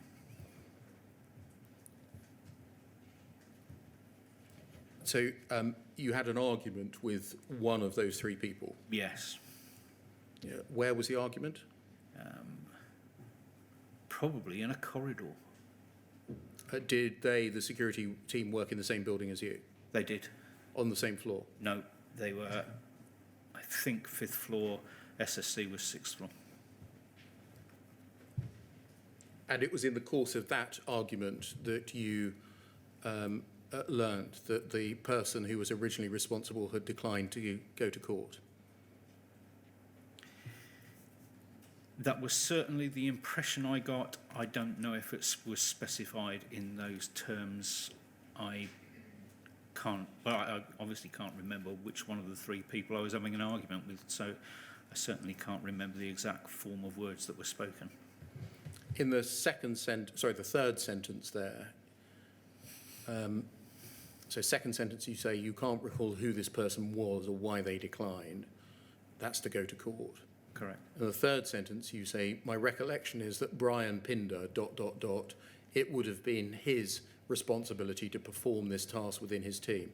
By that are you saying that it ordinarily would be Brian Pinder's job to go to court to perform this task? No, I'm saying that Brian Pinder managed the team within which I believed this task should have been done. You say there, I believe it would have been his responsibility to perform this task. Yes. You're only talking about going to court in that paragraph. Yes. Is that section of the statement incorrect then? Because that gives the impression, does it not, that your belief was that it was Brian Pinder's responsibility ordinarily to perform the task of going to court? No, perhaps it would be clearer if you read the last part as being, I believe it would have been his responsibility to perform this task from within his team. Or I believe it would have been the responsibility of a person within his team, Correct. rather than it would have been his responsibility. Yes. You weren't intending to say by this paragraph that it was Brian Pinder's job to go to court and he had declined to do so. No, I wasn't intending to say that. What was the argument about then? The principle of sending an SSC person to court or producing a witness statement.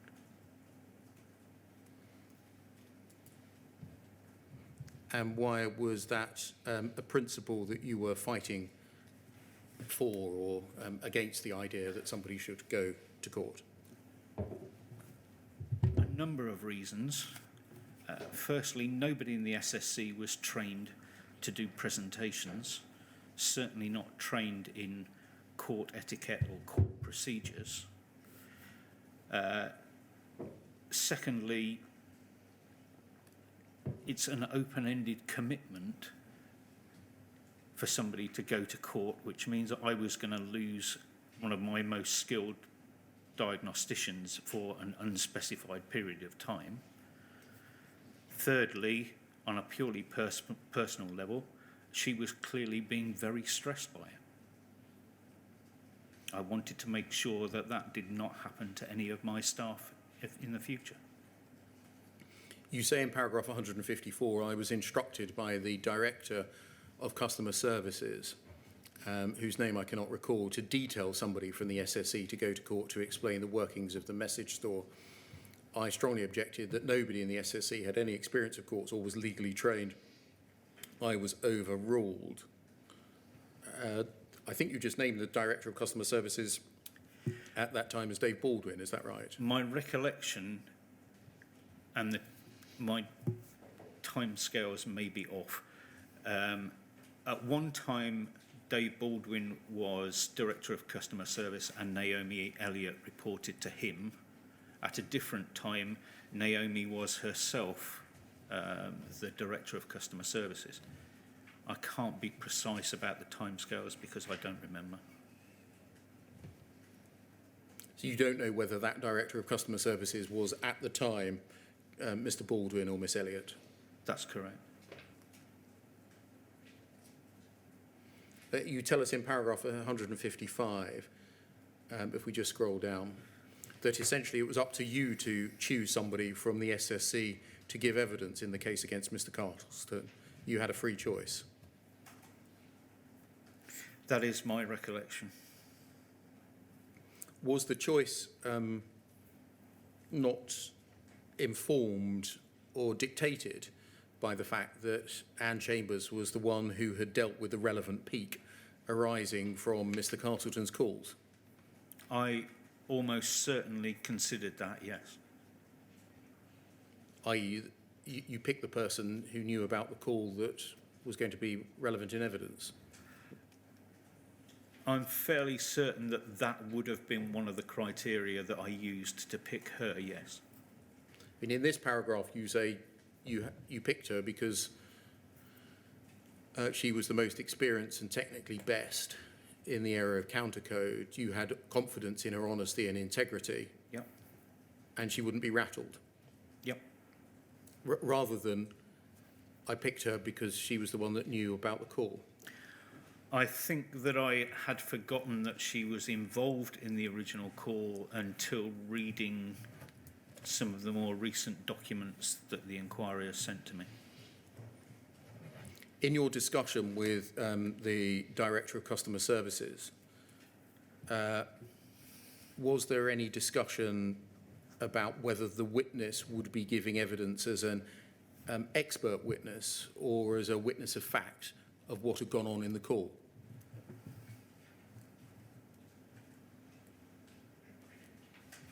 I don't recall the conversation, sorry. Do you understand the distinction that I've just made? I believe so. But What do you understand the distinction to be? Sorry, can you go through the terms again? Yes, I asked whether there was a discussion over whether the person giving evidence would give evidence as an expert witness or a witness of fact of what had gone on in the call. In that case, the correct answer is no, I don't understand the difference between those. Was there any discussion between you and Anne Chambers, therefore, over the basis on which she was going to give evidence? What she was going to give evidence about, the limitations of it? My understanding was that she was going to give evidence on the factual basis of the Riposte message store. were you told, as part of the Director of Customer Services persuasion or overruling you, that the Post Office was treating the Castleton case as something of a test case and was going to use it, if it won, to try and discourage other postmasters from either bringing cases against the Post Office or defending them? I don't recall that being in any way part of the discussion, and I don't think that I knew or became aware of those implications until I received documents from this inquiry. So you weren't aware that for the Post Office it was judged to be the case that a lot was riding on this? No. Can we look at some documents, please? Firstly, poll 309 9397.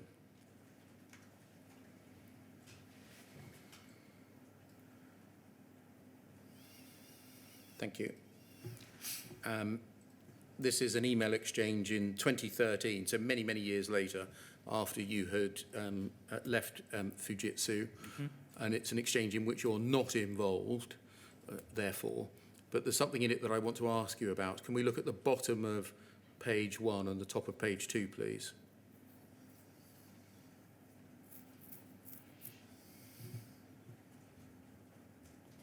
You can see an email from Mr. Parker to Mr. Wynne. Yes? Yes. And then if we scroll down, please. And then in the third paragraph, it's the second paragraph on this page, Mr. Parker says, the litigation bit, that's referring to an earlier exchange in the chain that I'm not going to take you to, is all to do with chain of evidence for prosecutions and delivery in court. I'm sensitive about it because in the distant past, one of my team was persuaded, in inverted commas, by our side, not yours. That means by Fujitsu, not the Post Office in context, to write an evidence statement without fully understanding the implications. As you know, our professional witness for these types of cases is Gareth Jenkins. But in this case, because process was not followed, Gareth couldn't do it, and preparation for court became very difficult. Firstly, do you understand what the process to which Mr. Parker is referring there ought to have been, where he says process wasn't followed?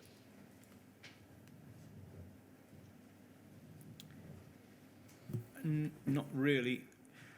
If process wasn't followed, since the Castleton case was the first one that I had come across, I'm not sure I would have known what the process being followed by the security team was. And therefore you wouldn't know in what respect it hadn't been followed? Correct. Except, clearly, one of my staff was going to end up in court when I did not believe that that was appropriate. It says, Mr. Parker's email, that because the process was not followed, Mr. Jenkins couldn't give evidence. Was that said to you back in 2006? Not that I can recall. Can you think why a process not being followed meant that Mr. Jenkins could not give the evidence? No, I don't think that I was even aware at that time that Gareth was the nominated person in 2006 to give evidence. But what was your knowledge of Mr. Parker's involvement in these events? Steve Parker would have been involved as the SSC manager. Back in 2006, I'm talking about. So I've asked Mr. Parker about this already, and he said you better ask Mick about it. I think Steve was involved because in December 2006 I was on honeymoon. So he was in charge of the SSC. In your statement, you've told us that it was you that had the conversation with the customer services director. Yeah. And it was you that persuaded Miss Chambers to give evidence. Yeah. So those things didn't happen whilst you were on honeymoon. No. So what did Mr. Parker do then, outside of the conversation that you had with customer services and outside of the conversation persuading Anne Chambers to give evidence when he was deputising for you? I'm sorry, perhaps I'm being dense. I'm not understanding the question. Yeah, I'm trying to work out what Mr. Parker's involvement was, what his footprint was on this issue back in 2006. Did he have any involvement in it at all, to your knowledge? Only if I handed over what had been going on at the time that I was going to be away from the office.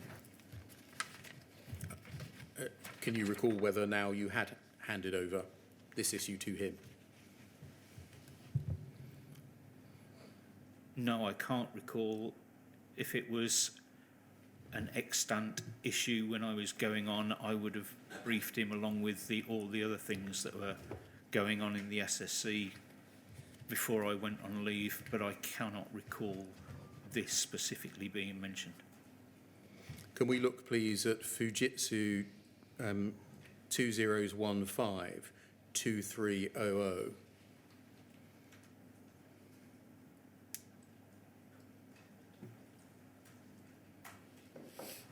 I'm about to show you a couple of documents now that we very recently received from Fujitsu over the weekend, I think. And if we look at the foot of the page, please,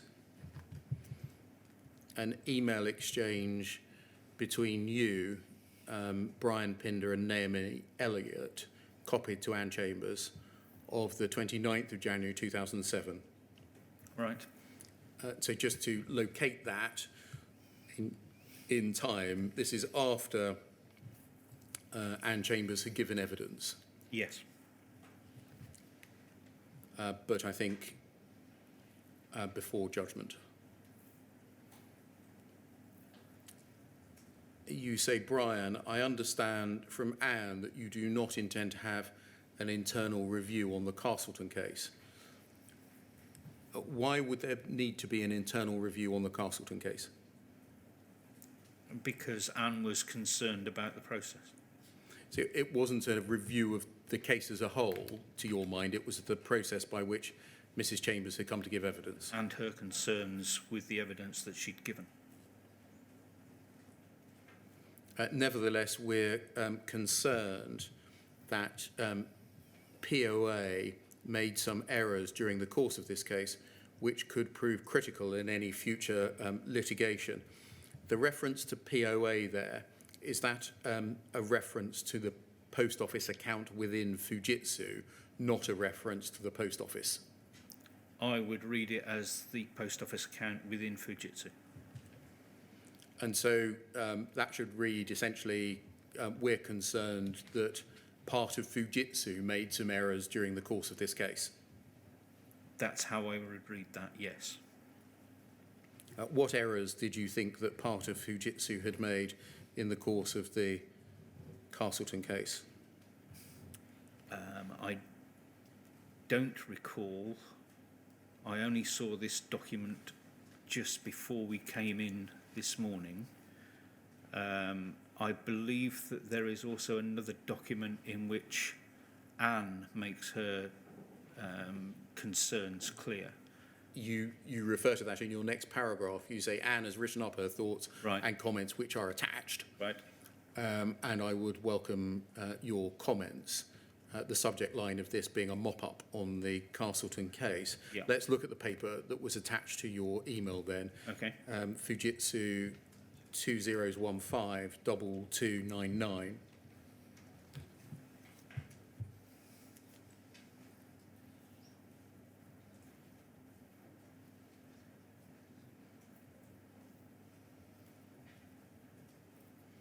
Thank you very much. And you'll see that this is the paper that was attached to that email, Yeah. and it was written by Mrs. Chambers. If you just scan, please, the both pages of the document at the same time, or put both up at the same time, you can see its length, date, and authorship.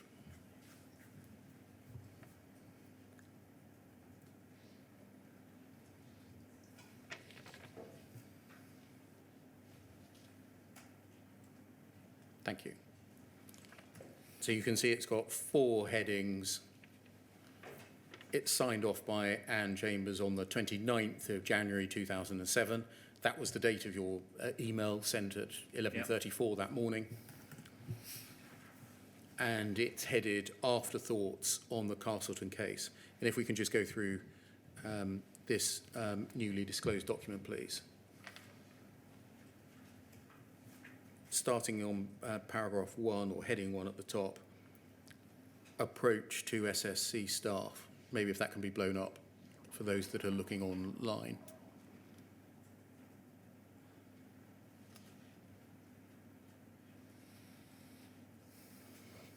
She says, in the summer of 2006, I was asked directly by the security manager whether I'd be prepared to speak to a solicitor about a call I dealt with in February 2004.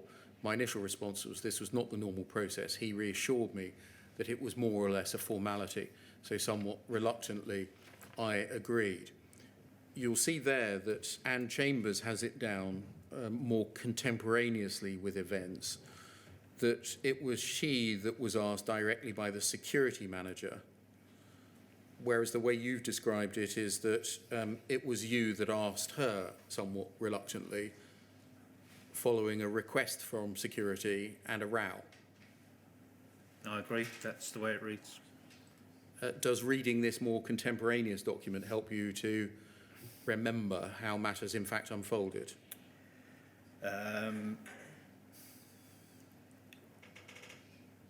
My memory is probably coloured by the fact that I regarded it as my responsibility because she was one of my staff, so I may well have remembered that I persuaded her when she had in fact been contacted by the security manager.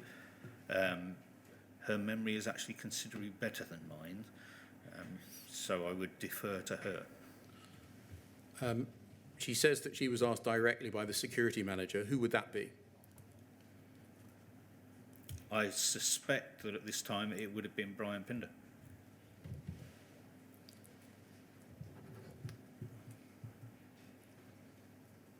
And so she records being asked directly by somebody who you think would likely be Brian Pinder. And the request was to speak to a solicitor about a call that she'd dealt with back in 2004. Mr. Pinder reassured me it was more or less a formality, so she reluctantly agreed. And then she says, subsequently, before meeting with the solicitor, he asked me what my availability was in the autumn for the court case. This was the first time there was any mention of the possibility of having to go to court. Repeated assurances that this would all be settled before going to court proved to be unfounded. I appreciate there may be circumstances where witnesses are summoned and have no option but to comply, but I was not at all happy about how this was handled. Does that jog a memory in you in one of the elements of unhappiness there? Reassurance you're not going to be required, but in the event, having to go to court. I cannot recall precisely, but I would suspect that this reaction from Anne formed the basis of the argument which I had with one of the 3 people that I had the argument with. Paragraph 2 or section 2, please. Review of technical evidence. When I took the initial call in February 2004, I spent only a few hours on it before deciding that I could not see any sign of a system problem. I only looked at a couple of weeks' information.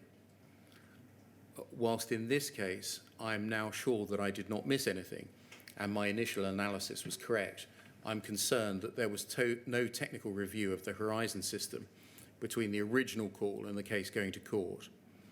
it's probable that any system problem affecting the accounts would have shown up to post office staff who did check all the figures very carefully. But since the sub-postmaster was blaming the system for the losses, I think it would have been sensible to have double-checked this within Fujitsu before it got as far as court. I was certainly concerned in the early stages that there might be something I had missed. Just dealing with that paragraph first, were you aware that between a call coming in about a shortfall or a discrepancy and any action being taken against the sub-postmaster, there was no, what she described as technical review of Horizon evidence conducted by SSC staff or by anyone?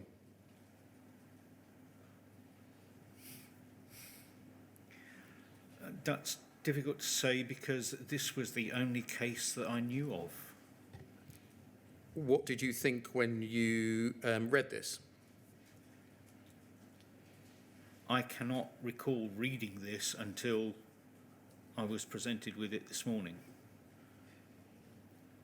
Would you, reading it now, recognise this as being a serious issue? Serious because one is moving from an examination of a fault or error in the context of a help desk call, essentially, Yeah. and then jumping into a prosecution or civil proceedings without any intervening review. I would agree. Yes, I would be concerned.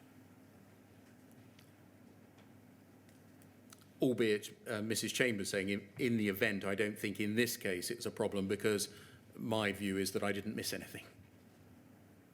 I understand.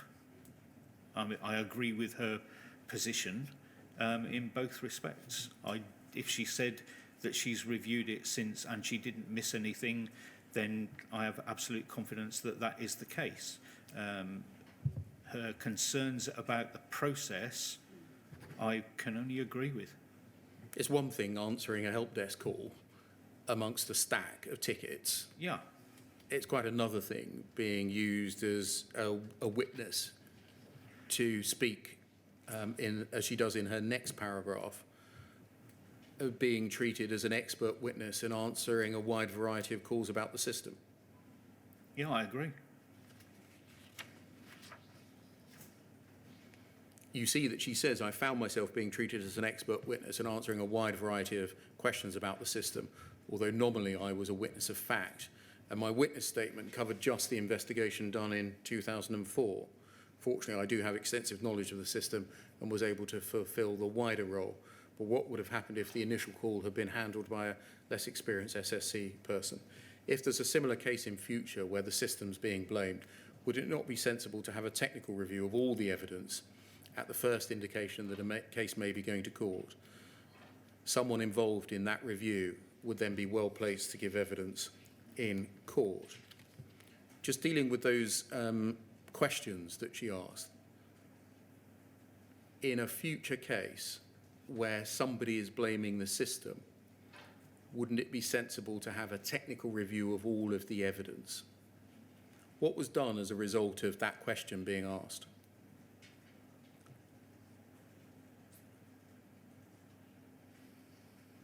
I don't know. We're 2006 here, end 2006, beginning of 2007. Mm-hmm.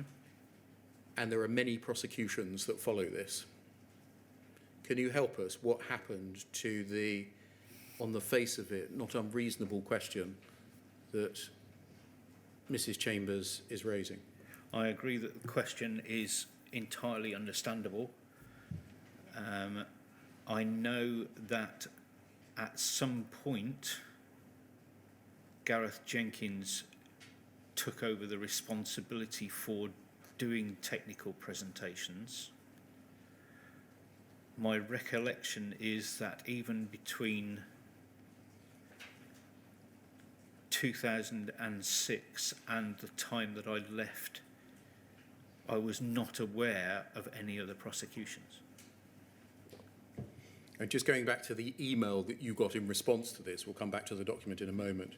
That's Fujitsu 00152300.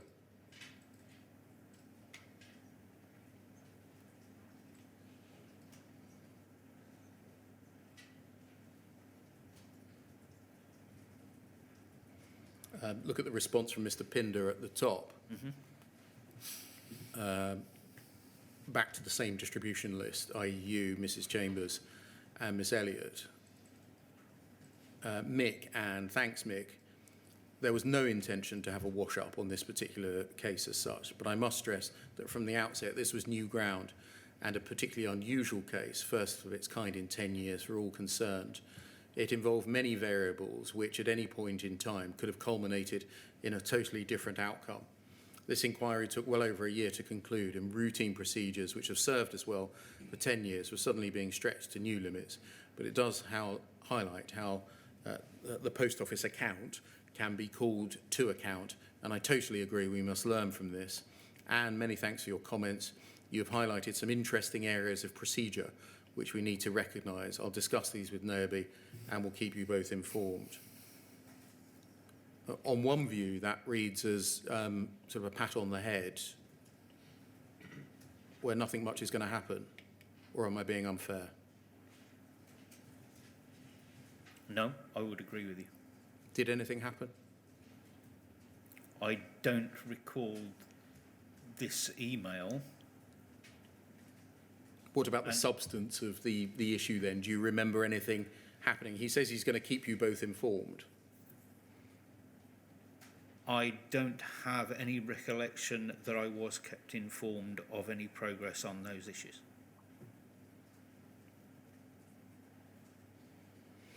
Can we go back then to Mrs. Chambers' document, FUJ 00152299,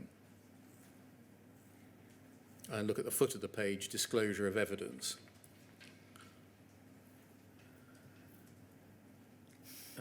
Fujitsu made a major legal blunder by not disclosing all the relevant evidence that was in existence. I found myself in the invidious position of being made aware that some information, Tivoli event logs, existed, but not sure whether they had been disclosed or not, since I'd not been party to any of the requests for disclosure. It became evident in court they'd not been disclosed. Quoting from an email received from Pole's solicitor after my revelation, over the page. And then there's a quote from an email for the core participants who are aficionados in this area. That if they want to look at that email, it's Pole 3070104. Anyway, it reads, in any litigation, the parties involved have a continuing obligation pursuant to the court rules to disclose all documents that may help or hinder their case or the other side's case. In this context, the document means anything in which information of any description is recorded. So it includes, just for example, a computer database. Previously, I had asked Fujitsu to let me have all the info it had and had helpfully been given HSH call logs, transaction logs, and event logs. I was also recently told that there was a message store which had everything else on it, and we invited Mr. Castleton to look at this, but he didn't take up the opportunity. She continues, this suggests that disclosure of the message store itself was an afterthought, though it is fundamental to the system. I know that for fraud cases, the transaction log and event log are extracted from the message store and submitted, but surely the full message store has to be disclosed in all cases. Many other files are also archived to the audit servers as a matter of course and could hold relevant information, although the security team are not necessarily aware of their existence or potential relevant. I'd like to suggest that a list of these files is compiled so that similar mistakes are not made in the future. And what about calls on peak, which may have evidence attached, and any evidence which might have been kept within SSC? I was not asked whether I had anything that might have been relevant. As it happens in this case, I did not.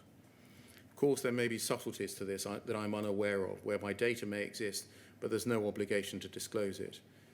If in this case, if this is the case, could any future witnesses be briefed appropriately? The response, quote, no one has ever asked for that before, does not seem to be a good reason for non-disclosure. Would you agree that Mrs. Chambers is raising there a series of reasonable, focused and pertinent questions Yes. against the context of her saying that Fujitsu, the company that you worked for, had made a major legal blunder by non-disclosure of evidence? I'm not sure that I would have categorised it in that way, but the implications of what she's saying I would certainly agree with. Why wouldn't you categorise the non-disclosure as a major legal blunder? Because I'm not sure what constitutes a major legal blunder. I agree that if these documents were not presented at litigation, then that was an error. The series of questions that she asks, for example, surely the message store has got to be disclosed on all cases. Did that happen thereafter? This was the only court case that I knew about, so I have no idea. What did you, I mean, she refers there to, in the second paragraph down, I know for fraud cases, the transaction log and event log are extracted from the message stores, but surely the full message store has to be disclosed. That's telling you that there's another species of case, isn't it? It is, but I don't recall seeing this document until this morning, and I don't recall being aware that there were any other cases. So you weren't aware that members of your team were speaking to Mr. Dunks to help him compile witness statements to prosecute people? That's correct. You weren't aware then of your team's indirect involvement in the prosecution of sub-postmasters? Not that I can recall. You got this document, it was sent to you by Anne Chambers, and indeed you sent it on Yep. to customer services, customer support, to Mr. Pinder Yes. and Miss Elliott. Yes. Can you recall what happened as a result of these reasonable, focused and pertinent questions being asked? No, I cannot.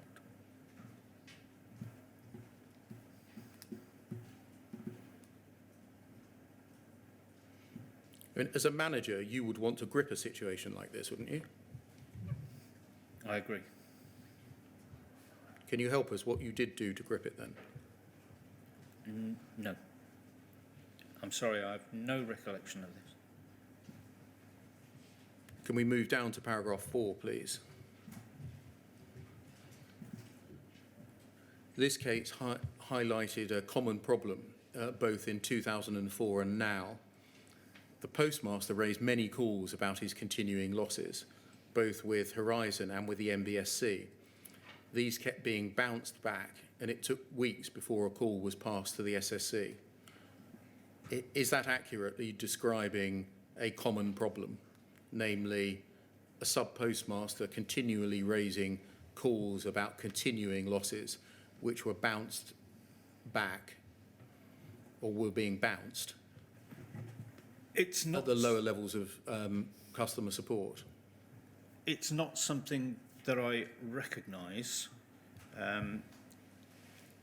As we discussed earlier, the SSC was supposed to receive the first instance of a new incident.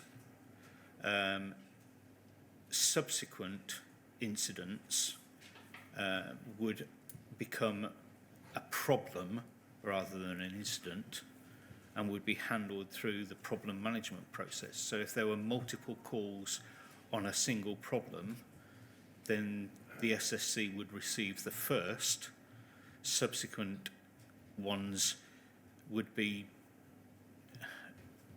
referred to the problem managers by HSH and SMC.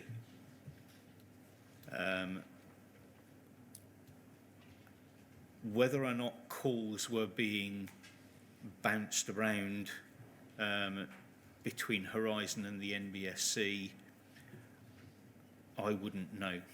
This is telling you that it is a problem and it's a common problem. I agree, in which case Anne must have actually researched that to find that.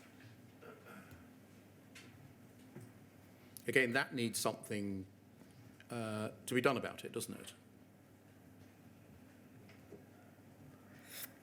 I was not in the when I was in the SSC, I was not involved with any relationship between Horizon Help Desk and the MBSC, so I can't comment on that. But your staff were. In the normal course of events, no, they weren't. How was Mrs. Chambers able to write this then? She She's got some knowledge. She presumably researched it, having recognised that there was an issue. And that it's a common one. She may have deduced that from the evidence that she got, having researched it. But that's what she's saying. It's a Yeah. common problem. I agree, that's what she's saying. And so what would you want to do receiving this?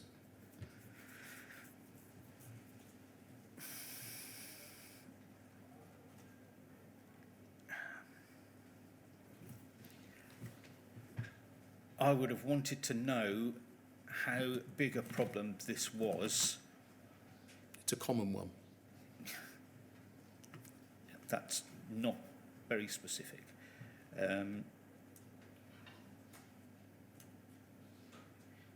How I would deal with it now, I don't know. How I dealt with it at the time that Anne brought this, I don't remember. Mrs. Chambers continues, strictly speaking, problems with discrepancies do need to be investigated by MBSE in the first instance. But where there are continuing unresolved problems, it should be possible to get the issue investigated properly.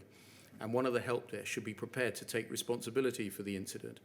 Personally, I think the fact that the Horizon Help Desk is penalised for passing advice and guidance type calls onto third line leads to too many calls being closed without proper investigation or resolution. This is very frustrating for postmasters, though possibly not an issue of concern to Pol. She's raising a systemic issue there, isn't she? She's raising what she believes to be an issue in process, which I believe was handled by the problem management process, not the incident management process. And so she was somebody who was one of your most experienced and trusted diagnosticians, wasn't she? Agreed? You had absolute faith in her competence and integrity. Yes. So what did you do with this problem that had been raised? I probably discussed it with her and went through the problem management process. What does went through problem management processes mean? Pointed out to her that the problem management process is the place where repeat issues should have been handled. Is that another form of a pat on the head? No, it's me disagreeing with what she said. Sorry, I wonder whether we could take the lunch break earlier today at 1:45 and come back at 1:45, please. Yep, by all means, yeah. Thank you, sir. Well, there is just one question, I think, while it's in my mind, Mr. Peach, and it relates to questions you were asked about 15 minutes ago now, when you were looking at the events which led to Mrs. Chambers actually giving evidence in the Castleton case. And then shortly after you answered questions about that, Mr. Beer took you to an email much later, 2013, when Mr. Parker had suggested, or at least it could be thought that Mr. Parker was suggesting, that Gareth Jenkins was due to give evidence, but there had been a process failure, which meant that that couldn't happen. Now, the question I want to ask you is simply this. From your memory, when you were speaking either to, when you were speaking to anyone about whether or not Mrs. Chambers should give evidence, was the name Gareth Jenkins mentioned to you as someone who normally would give such evidence, but couldn't on this occasion? No, to my recollection, no, his name was not mentioned. And the impression that I've got from the email from Brian Pinder was that this was the first occurrence